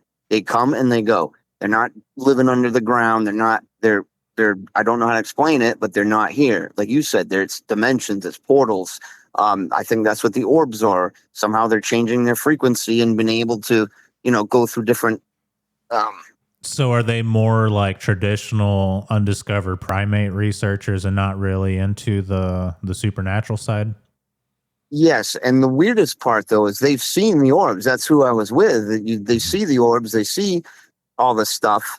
And it's like, I don't know. Something else weird happening in the same spot. It's not. It's a weird coincidence. Two separate things happening in the same place. That's what other researchers have said with like the Orbs or Dogman. It's like, no, dude, there's something weird happening here. Can you hear me? Yeah, I can hear you. I couldn't hear the last thing you said. It broke up. No, I've experienced other things that aren't Bigfoot in these areas, and researchers say, oh no, that light must be somebody's like dusk to dawn light or somebody's house light, or it's just two separate strange phenomenons happening in the same spot. Like, I get that from researchers, and I just kind of have to let them think what they want to think. I think what it is for some reason people want it to be a monkey. Mm-hmm. And I don't know why, because that doesn't make any sense, because if it was just an ape, we would have caught one 10 times over, 100 times, 1,000 times. It would just be like a bear. Oh yeah, Sasquatch, the big ape in the woods. Like, it's not. And And then I don't know. These things have been around. I don't even know the first. I used to know this. The first actual written, wasn't it Leif Erikson or something like that? Like, was the first documented written down case other Yeah, than the Native Americans. I think so. Yeah. So it's like these things have been around and documented, and I just don't get after everything we have with all this. There's endless amounts between a show like yours, Sasquatch, all these shows and all these interviews. There's if you saw one guy that saw orbs and then you didn't hear about it ever again, you'd be like, okay, that guy was nuts. But you're hearing all this stuff consistently over and over and over again, and it's like it has to be true. So I don't get how somebody could be like, oh, I believe that you saw a Bigfoot, but I don't really believe the orb thing, and I don't believe like I know they're flesh and blood when they're here, because that was another thing I was going to tell you. When I went out with the researchers to go to the place that that place in the woods near my house, there was literally a mound like of more than a couple, like 100 mussel shells, freshwater mussel shells that literally were shucked in a pile with a giant imprint of where something sat down in the reeds right off the beach and ate like that. You told somebody, oh, that was a raccoon. No, dude, a raccoon doesn't go and get one and bake a huge pile of mussels and then sit there and eat them. Like, it's just, I even had people tell me, because I brought it up at work like an idiot. That was my fault on my last job. I used to work for the town of Middleborough. Now I work for Wareham, but I brought it, and people were like, oh man, that was just a deer. I'm like, what do you mean a deer? Oh yeah, a deer is probably just, kicking rocks at you or like flicking. I'm like, dude, that is the dumbest freaking thing I've ever heard. That is dumber than if you think what I'm stupid, you're telling me. It's like, that's absolutely mind blowing that somebody could be that stupid. Like, oh no, it was a deer, man. Like it was probably just, like get mad at you. So it was reaching down with its antlers and flicking freaking rocks. Like, dude, no, like that's really what you're going to come up with. And they were being dead serious, man. I was like, okay, well, you're a little soft in the head, and then you think I'm the crazy one. Okay. Yeah, people always have an explanation, and they weren't even there. And yeah, as far as the researchers, I mean, yeah, it kind of sucks. Like I said, I experienced the same thing here in my areas, but in the end, there's not very many people that'll go out there with you and actually take it seriously. So you have to look at the bright side of it, even though there's parts that's just like, I don't really care for it. But as far as the activity, I mean, it does sound like territorial, like it's borderline. This might turn into a really bad situation.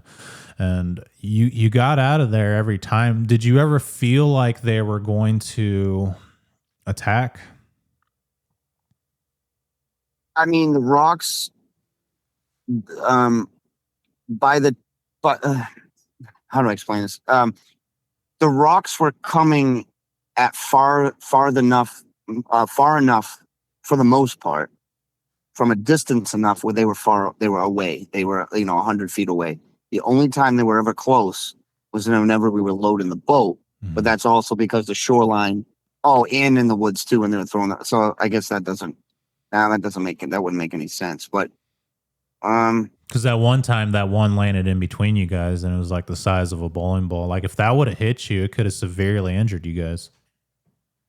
Well, that's what I just don't get. Like, I don't know how they're that accurate. I mean, they're that accurate. I don't know if they're like slowing down time in their own, like, I don't know how to explain it, because that rock, dude, it would have, I was watching The Patriot the other day. It was and I was watching the cannonballs, and the thing like blew, and it made me think of that. I'm like, dude, if that thing hit my leg, it would have blew my leg right off. And it's like, there was a guy, and I can't remember what show it was on.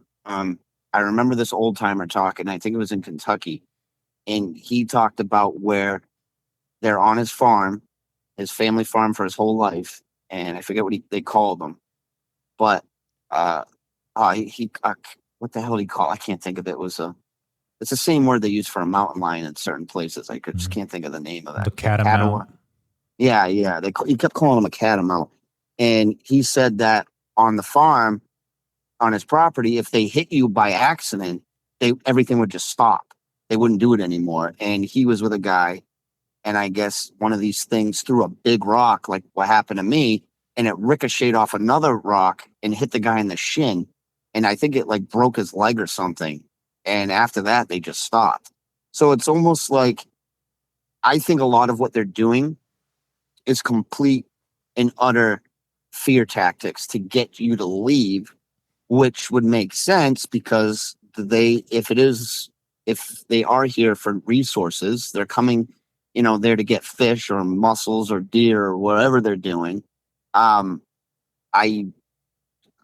don't know, like, where was I going with this? They're doing fear tactics. Mm-hmm. And what doesn't make sense though is still, was all this just coincidence and they happen to just be at these places that I'm at because it's at night in the middle of nowhere, or they have to have tagged me at the same time. So I don't know. I never actually felt like I was going to die, but was at the point where I was completely terrified, if that makes any sense. Like I couldn't be, the only way I would have been more scared is if one just walked right out in front of me. Or even if I just saw one, even if I shined a light at a tree and one popped its head out behind the tree, I think I would have completely freaking lost it, dude. Yeah. These things are known as tricksters, and they use fear and intimidation. And they must have thought it was comical to be following you guys around. And I think they love it when a person just can't figure out what's going on. Like, who the hell's throwing rocks at me? What's going on out there? Like, they love it until they start getting busted and you start seeing them. Then they start backing off. Yeah, that. And then in my situation, luckily they backed off, but I've heard you've heard it too. Like they get caught and then they get mad. Mm-hmm. Yeah. Well, and then you wonder too, like, I don't know how big something has to be to throw that rock that went in the pond, not the one between us. That was a bowling ball, but the one that launched that thing was easily the size of a basketball or bigger. And it's like, how the hell did something launch that hard, that far through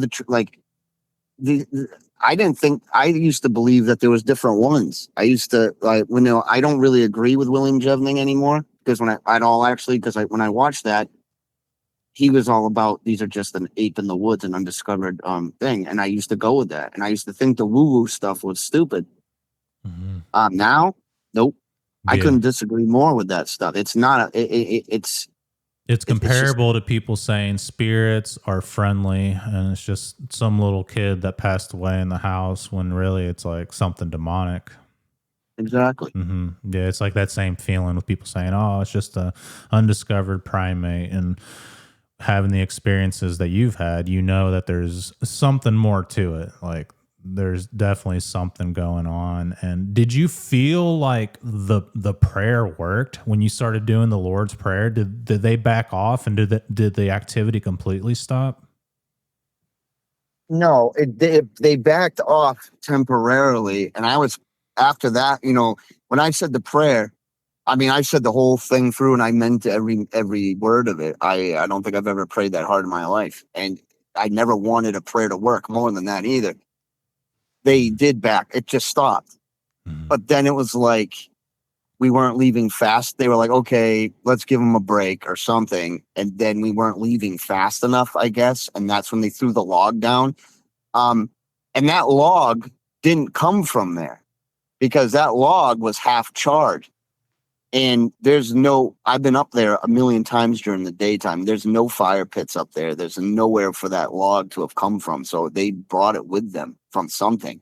It was half burnt. So, and I bet money that log's still sitting there on the shore, unless now the water's up. It probably actually did float away. But that thing, it wasn't a huge log, but even that landed on you, or, that's going to crack your head open, break an arm. I don't know, man. The prayer I've heard with every UFO. I personally believe that aliens are demons disguised as aliens because that's the perfect cover. You can just say, that's what I personally believe. Somebody could say something and it might change my mind, but as of right now, that's what I'm going with. And I heard during all the UFO abductions, alien abductions, if somebody started crying out in the name of Jesus or God or anything Christian based, they just stopped. All of it just stopped. So that's kind of, I think, what was in the back of my mind when I was doing that. Because you have nothing else to do. You're in such a shitty situation, and it wasn't as scary when we were at the ponds with the truck, with the boat, because you could just hop in the truck and leave, and then it was done. Even if you had to leave the boat there and come back and get it or something, you had an escape. When you're 2 miles out in the woods, you're screwed. You got to walk past these things that you're going to walk right by them because they're in there. You're not in the woods. You're on the shore. You got to walk to get out, to get back all the way to your truck that's parked at the church. And that was the other interesting thing, is once we got on that church property in that vicinity, it just stopped and they wouldn't do any more. And I was pissed and I was taunting them. I was like, go ahead, throw a rock at me. Go ahead. I was yelling at him. I said, go ahead, throw one at my truck, blow my window out. I don't care. Come on. What are you scared? I was screaming at him. Nothing. I don't know if it had something to do with the property of the church, or they had just obviously got sick of, they'd already chased us off. They pushed us out far enough. And that's another question. I don't know why they had to follow us out as far as they did, because we got the picture clear as day. It's like, okay, yep, got it. We're out of here. Okay, no worries. We're not going to stay. But no, they made sure they escorted us 90% of the way out. And yeah, so. Yeah, that's terrifying. So the same friend that experienced the activity with you, is he the one that's in denial? Oh yeah, 100%. I even made I was screwing around. I don't really like AI. It kind of freaks me out, honestly. If anything, that actually kind of reminds me of playing with a Ouija board. There's something not right with it, but I got bored one day. I was on the other day at work for 2 weeks. I had to actually just sit at a gate and check people's dump stickers. That was part of my job for the 2 weeks I had to do. And I was in a town truck and I had nothing to do. So I was screwing around with Chat GPT, and I actually took that friend and I put him up I told it to make him sitting in his tree stand with a Sasquatch ripping him out of the thing. And I sent it to him. He wasn't too happy about that. Yeah, that's hilarious. And he's the one that saw the creature and kept asking you to go back to the area. Do you feel like he was just in denial and just kind of was, I don't know, like an adrenaline junkie? Like, I got to go back and experience this. What do you think was going on in his mind every time he'd ask you to go back to fish? I think even though he's the one that saw it, and I'm actually jealous. In a way, I'm kind of jealous. It's one of those, you know, I mean, in a way, I kind of do wish I saw it, because we were in a truck and we were about to leave. So it would have been different. It's a lot different than obviously seeing one like you have, like right out in the open looking at you and there's nowhere for you to go. But he saw the thing and he's in denial. I mean, that guy doesn't get scared of anything. And the terror on this guy's face, I mean, I've known him for a long time. I think that, to be honest, I think that he just is so good he's so well at just blocking shit out, and then he just denies it. He comes up with an excuse in his head. But even that doesn't, I guess that's what he's doing. But like, if it was me, I couldn't just I can't pretend this stuff didn't happen. And like, if I could, then I'd be in the woods fishing. Not now, obviously, because it's winter, but like in the springtime, I'd be out there in the woods till 12 o'clock at night, like I used to do. But not now. But yeah, to answer your question, I think he's honestly just really good at blocking stuff out, because he did specifically tell me, because I've asked him, I've said, have you ever heard anything weird in your tree stand? He goes, dude, I've heard trees get pushed over. I've heard this. I've heard that. It's just the wind. It's just this. And I don't want this stuff, whatever it is, ruining my hunting for me. So he goes, I'm good. It's all just our imagination, basically, is what he said. So he's literally just blocking the stuff out, if you get what I mean. Yeah, I know people personally that have done that, and it makes sense. And like you said, every time he convinced you to go out there, he must be a good salesman or something, because it definitely worked. And I mean, I see where you guys were coming from. Like, you wanted to go back out there and catch fish and just enjoy nature, and going somewhere that's like 15 miles away. You wouldn't think the activity would follow you there, but it did. And it has to be the same individuals, the rock throwing. I believe it's the same clan, the same beings. And that's creepy, man. I understand why you haven't been back. When was the last time you experienced the activity? How long ago was it? Um, hmm, let me think here. Not this past fall, not the fall. The, I get confused, man.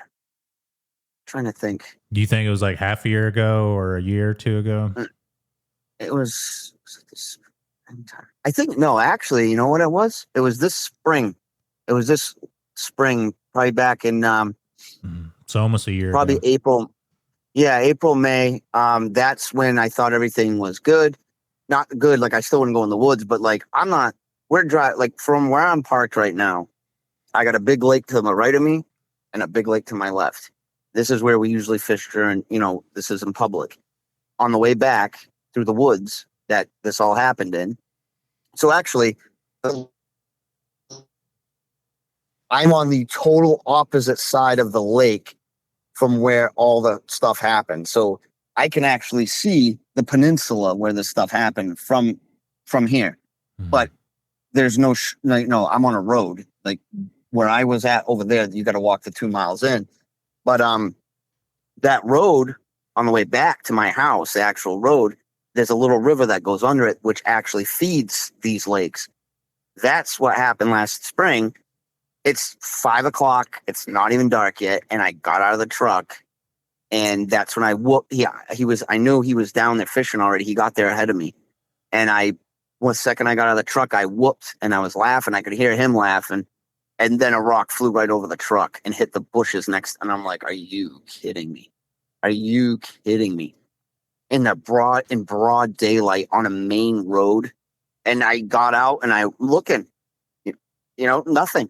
And the leaves hadn't even grown in really yet. So like you can see everything. And every time I'm like, I was kind of like, I wasn't as scared at all, really.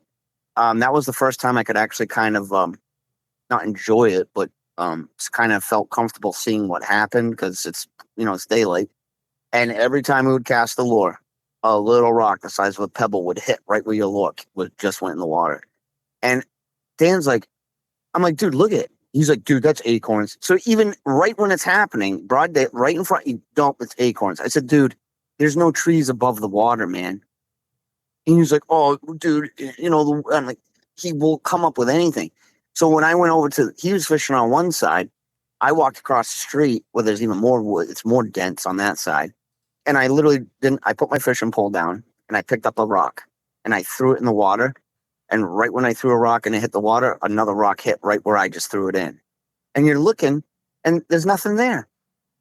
And it's weird because the rock got gently like lobbed and went kaplunk right on top of where I threw my rock. So whatever it threw it was right there.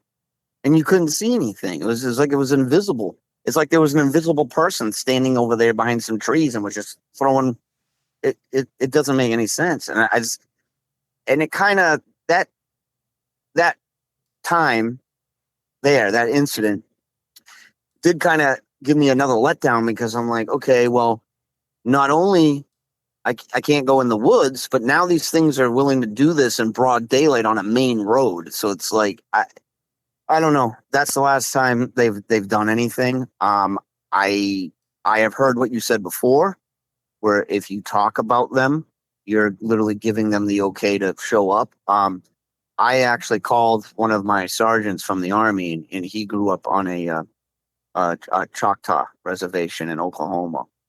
And I really quickly, I said, hey, you got a minute to talk? He goes, yeah, what's up? And I rarely ever call him. And I said, I know you grew up on the reservation. I said, can you help me with something? He goes, yeah, what? And I said, well, I'm getting rocks thrown at me. And he goes, oh, you having that problem, huh? And I said, yeah. And he basically told me, you got to leave something out for him. and that's it. And that's all he had advice to give me, and that's still not enough to get me in the. That's all he told me. That was it. That's not enough for me.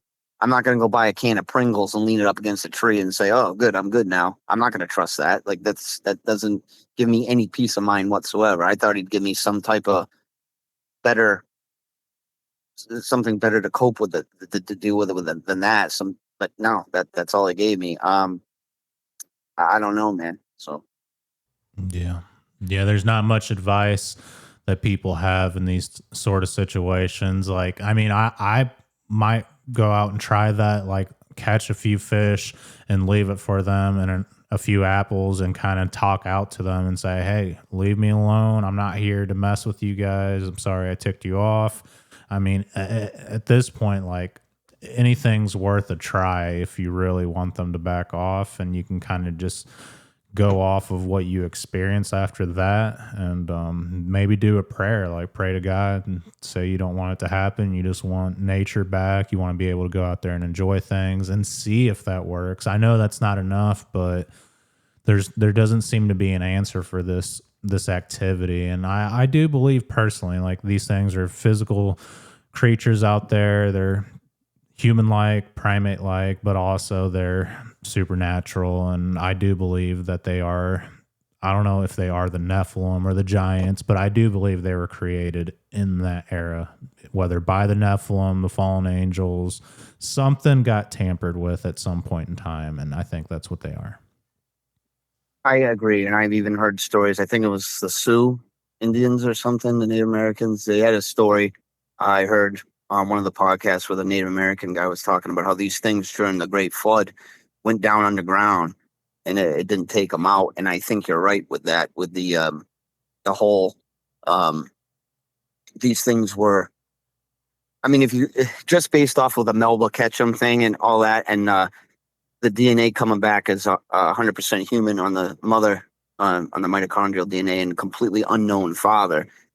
That oh, that obvious. I believe that study. I find it strange that those Paracas skulls from Peru, not that they look like they'd be a Sasquatch skull, but when they ran the DNA analysis on those, it basically said the same thing. It's 100% human DNA on the mitochondrial, and from the mother, and then the father, completely unknown. So I think these things go back to a time before the great. I guess everyone called it like the great forgetting. There's something in our past that we're all forgetting about, and I think people used to have telepathic powers, and I think the Earth used to be much more actually advanced than it is now. You don't need cars and machines and computers. I think a lot of this Earth was a lot different in a positive way. And I think these things are just a remnant thing, that they're just absolutely 100% perfectly suited to live in any environment. They can manipulate matter and all that stuff. So like they're pretty much just the perfect engineered being. And the other thing is, I'm pretty confident they can understand human language, because when I said at the last pond that we were at in Mount Standish State Forest, when I said, hey, I don't know who you are or what you are, but we're just going to leave. We were just fishing. Can you please leave us alone? They stopped. And it wasn't until I asked Dan out loud sarcastically, good thing you have your gun on you, right, Dan? And he went, yup. And he was about to say, and then that's when they threw that rock. Like, absolutely 100% that was not random. They're like, oh, you got a gun, huh? That's funny. Here, check this out. And it was like a freaking MLB pitcher. Like, that thing rattled that sign.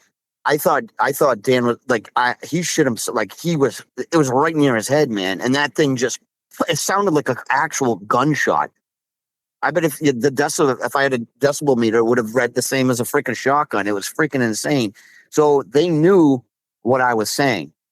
And that also freaked me out, because they definitely understood it. I don't know if they were I don't know how they do it, but they know language. And I was watching a guy on somebody was talking the other day on that Flash of Beauty, and the guy was saying, like, I think these things can understand and mind speak any language. If they're talking to a Chinese person, they're going to speak Chinese to you, or they can read Chinese. Like, it doesn't matter. Like, somehow they know. And when you listen to the Sierra sounds, when that guy Scott Nelson broke it down, and other people listen to it, it's like they can hear all these different languages mixed in to that speech. It's just, it's not any one more than the other. It's broken pieces here, broken pieces here, but it all makes this weird language. So I don't know, man. I'm pretty sure they without a doubt, actually, I know that they know what I was saying to Dan, and I think you're right too. I think they got a real big, if they're a human, they have a human component to them. They obviously have humor, and I think that they were loving it. And that's what almost made me. It felt like we were getting taunted by teenage kids, is what it felt like. And I have another gut feeling that 90% of these encounters were from juveniles. I just get that vibe. And I think the last time we got chased out of the woods with those big rocks getting launched, I think that was like the alpha or something, whatever you want to call it, the leader. I think that was him. Like, no, I've had enough now. Like, you can get the F out of here. I think that's the vibes I get from that stuff. Yeah, absolutely. And I mean, I feel like that'd be the only way to really make peace with them, even if it is like leaving a thing of Pringles there. But I mean, something would be worth a try, because the only people that really seem to know anything are the researchers, or people like you and me who've had experiences, or people that just listen to the podcast. If you ask anyone else, they're not going to know. I mean, the Native Americans too, they know, but other than that, I feel like nobody really knows, and people have just tried different things, and you just kind of have to go off of what happens after that. Exactly. I mean, even the researcher I went out with, and again, he's not a bad guy at all. I just don't agree with like the style. But Mm-hmm. I even left a sentimental thing from when I was a child, out on that gifting chair they had, just to see, and it never ended up back anywhere. I mean, I listen to a lot of Mike Patterson stuff with what he does, and he ends up getting gifts like in the house, and marble will just appear in front of his face and drop on the ground, and he leaves that little board out for them to write on, and he asks questions and stuff.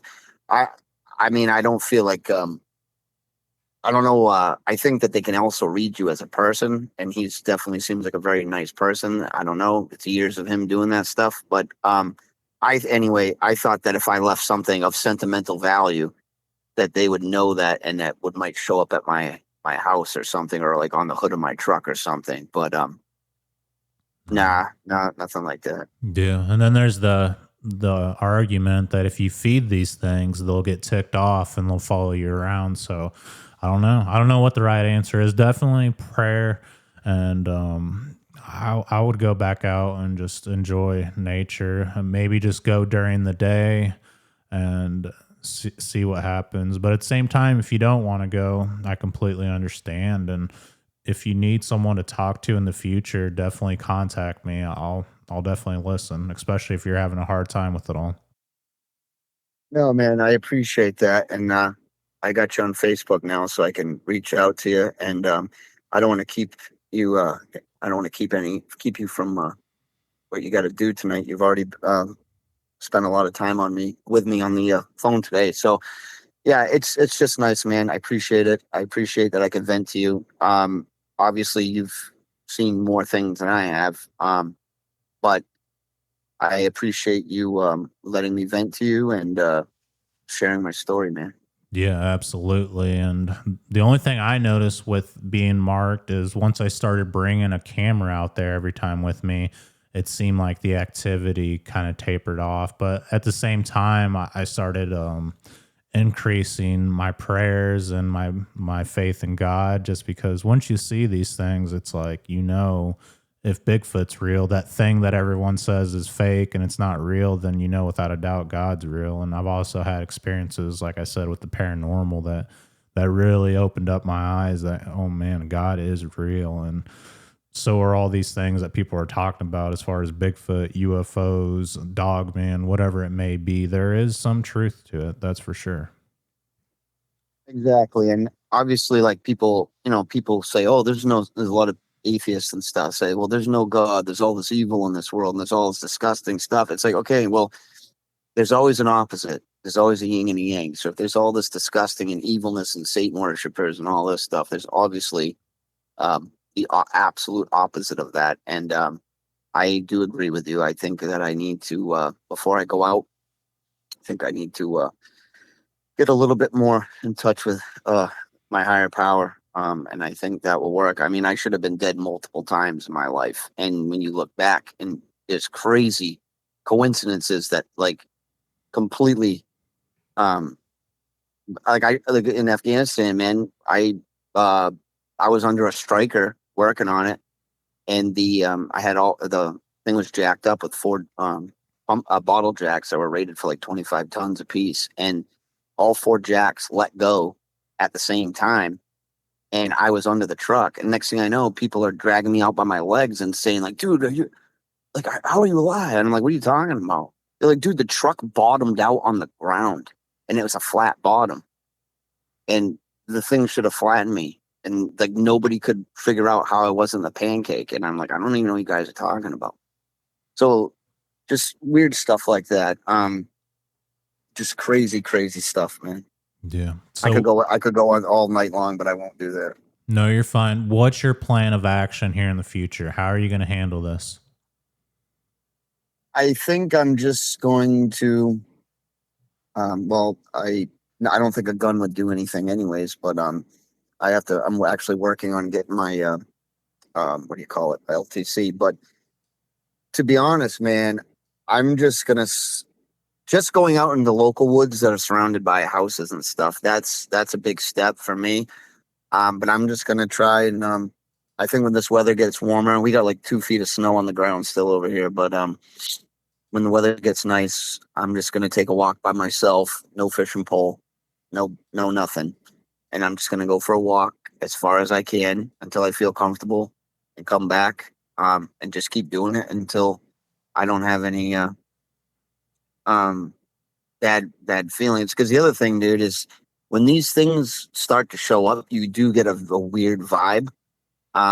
You can almost feel them. It's like the air, everything's stale and like tense. I don't know how to explain it. So I think that now that I've experienced so much of them, that if I'm out there and I feel that feeling, I'm just going to leave. That's what I'm going to do. Yeah, absolutely. Start small and slowly put your feet back in the water, man. I think that'll be therapeutic because I've heard people that have like phobias or fears or anxieties, like I've heard psychologists saying the best way to combat that is by like diving into the very thing that you're afraid of. Exactly. And I think that's a great way to facing your fears. Yeah, exactly. It's just I got Dan still and he'll still go in the woods with me, but it's like that kind of freaks me out too, man, because it's like if those things don't like him, one of the things I thought of too real quick, I know we gotta end this soon, but the other thing I thought of is I think he really pissed them off when he started throwing the rocks back at him. Yeah, I'm sure. I think that's one of the things, man, that really, I think that's why they mostly like all the stuff's with him. You know what I mean? Mm-hmm.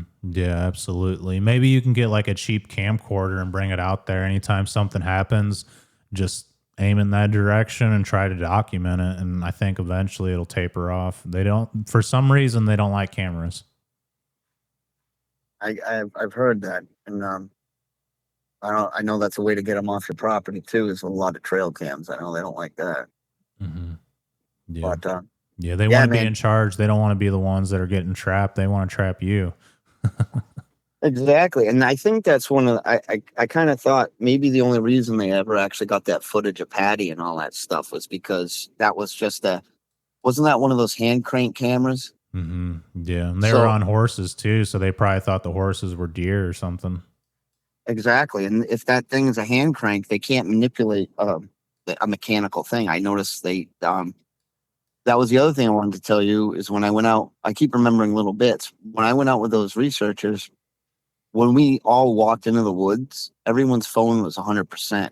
When we left at the end, like my phone was on 3%. Yeah. Yeah, that's So, common. Just like you said, the flashlight battery just died and it got really hot before it did. I feel mhm. like these things had something to do with it or the activity. Oh yeah, without a doubt. And I wonder too, man, because like you come home late at night and there's owls going off, man. And sometimes these owls don't sound quite right. And luckily now there's a bunch of snow in my yard, but I don't. I've never seen a footprint. I don't know how they do it without leaving signs, but I don't know, man. It's just I'll be Mhm. all right. I'll be all right. I'll get it together. Yeah, no, you're fine, and I completely understand. You don't have to take my advice either. You go about it your way, and just kind of pick and choose what you hear from people that sounds right, what feels right, and you do what's best for you. I wanted to mention too before we got off the phone, I was doing a research trip at this paranormal asylum place. I didn't know that's what it was. They just told me there was cryptid activity there, and I was like, all right, cool. I went, and it was this, I don't know, this haunted building. I was like, oh damn it, I try to get away from this stuff. But anyways, I heard some strange vocalizations out in the woods, and supposedly there was a dog man sighting not far from there on the Katy Trail. But anyways, that night I camped behind the asylum, and there was all kinds of stuff happening inside the asylum. But anyways, behind the property in the woods, there's this old cemetery. And that night, I was just falling asleep. It was like midnight, 1 in the morning. I'm just falling asleep. And I wake up to this freaking rooster thing. I don't know what it is. It sounds like a rooster out in the woods, but like you said, like it sounds like it's close. And the next time it calls, it's like really far away. And then it'd be close again and then far away again.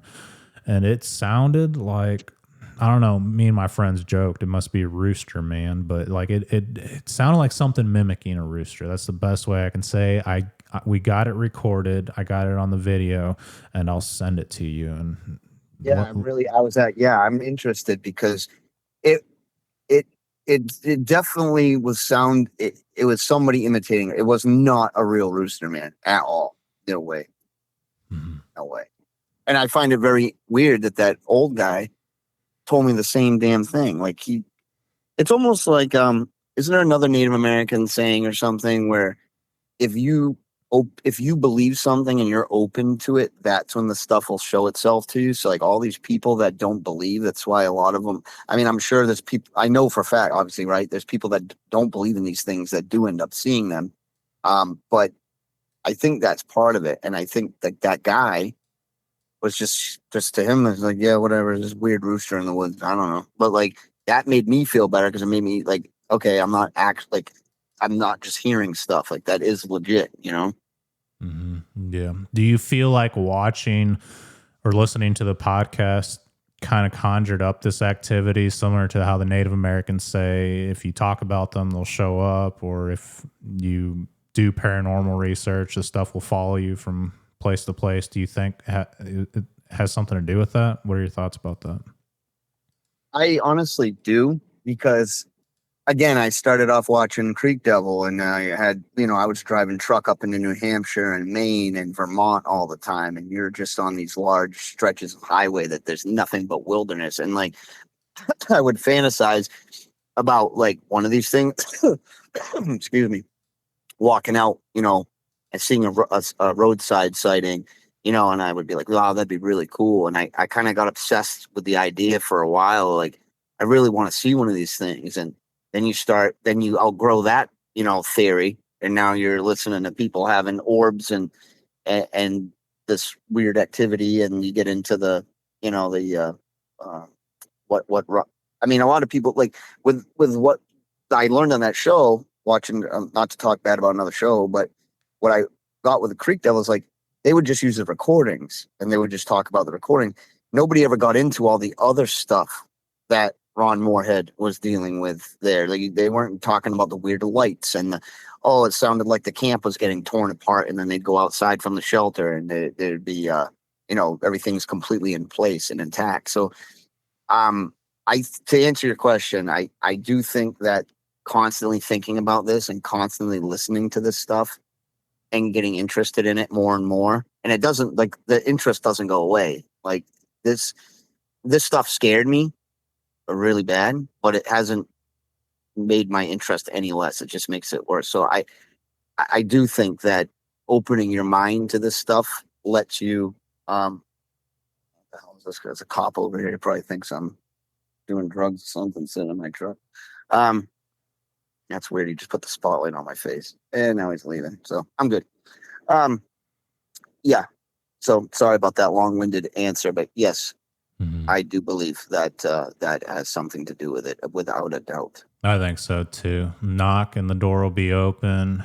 Seek and you shall find. You stare into the abyss stares back. I mean, I feel like our interest kind of conjures up this activity, and that's how it was for me. Like I told you, we were talking about the show Finding Bigfoot, and that tree got slammed down, and I was watching Sasquatch Chronicles, Finding Bigfoot, and any of the TV shows that were out back then in my mid-20s, and it seemed like it became my reality. And I don't know.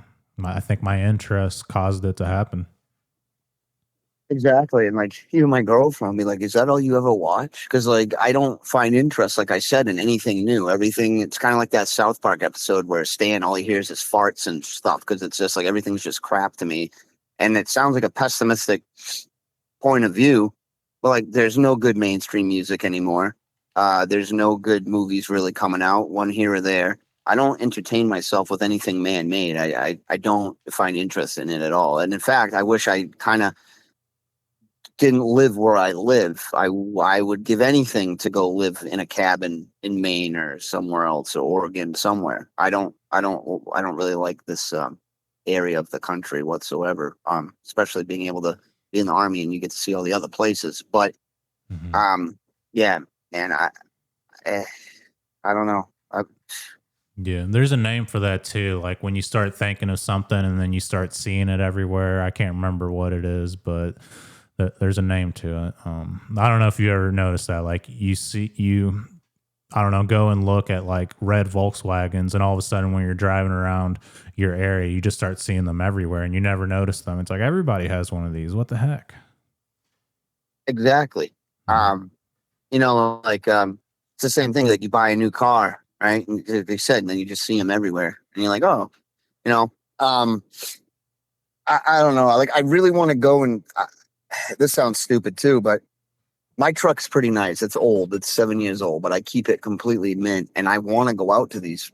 I would love to go sit down at that pond, the one in Plymouth, where the first encounter, the rock throwing happened. And I just don't want to, I don't want my truck getting smashed up, and I don't want my windows broken. And I almost just want to go buy an old beater car and just use it as like a investigation vehicle, because these things do throw rocks, and I do not need my vehicle damaged. And actually, that one rock did take paint off of my buddy's roof, and the truck's only 2 years old now, and the roof is all rusting and stuff right where it threw the rock. So they did hit it once, and yeah, I don't know, man. That sounds like a stupid cop out, but.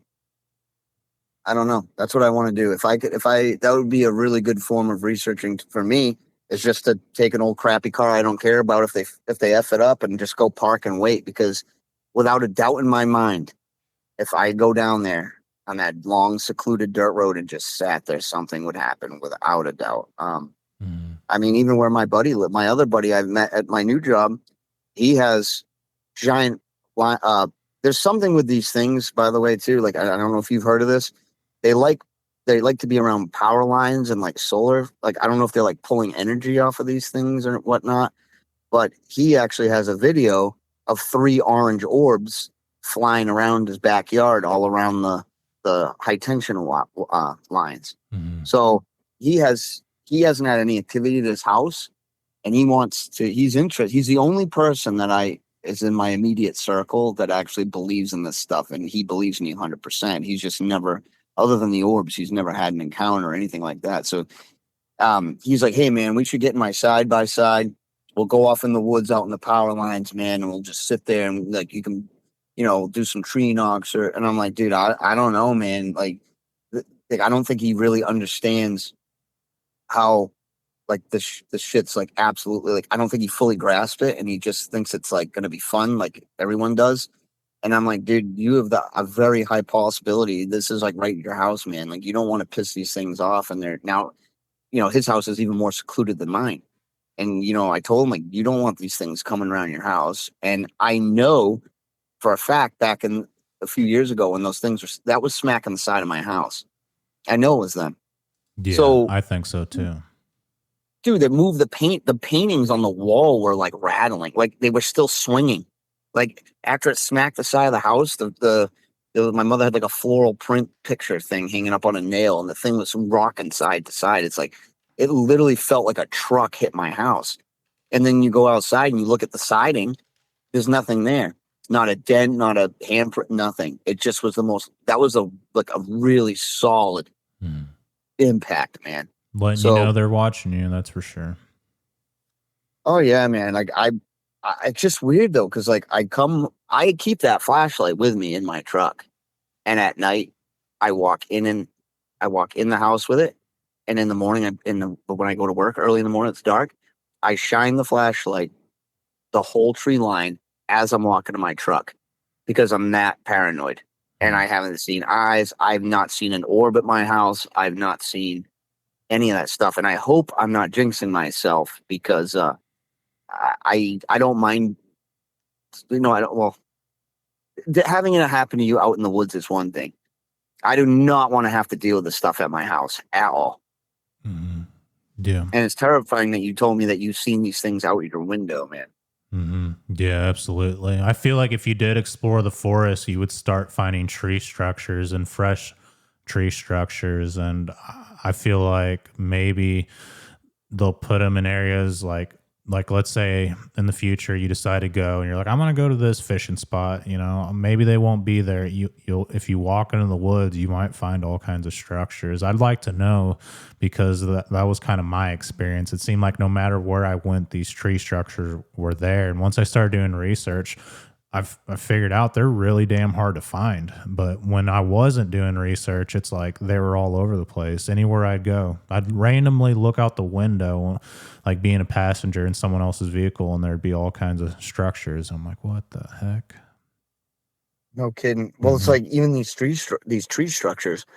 I showed Dan when we went in the woods, and he's like, dude, that's just cool. It's like, no, because what's happening is they're grabbing these sapling birch trees that are about 20 feet tall and bending them all the way to the ground and then tucking the last foot of the tree under a rotten log that's obviously been there for decades.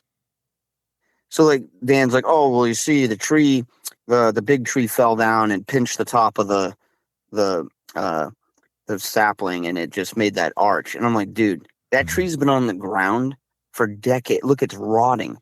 And this sapling's still alive, and it's in a perfect arch. And there was multiple of them.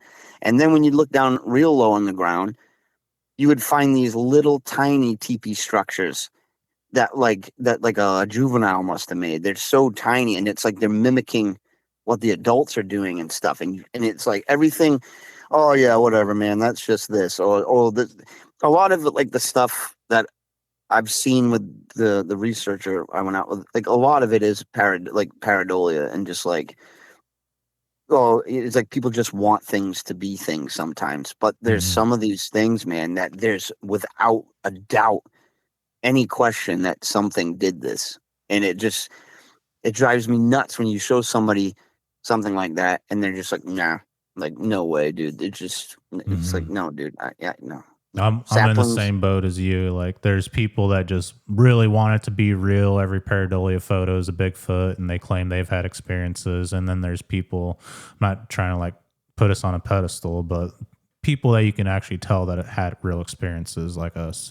And I'm not trying to put those people down, but there are a lot of people in the Bigfoot community that kind of bring shame to it by showing like these horrible photos and claiming it's a Bigfoot. And then there's actual people out there like Tommy that got picked up out of the swamp by a female Sasquatch. You know, you can hear the terror in his voice, the trauma that it caused them, and it's just like you can definitely develop a discernment after listening to so many experiences, and when you have your own experiences, you can kind of tell the BS from the reality.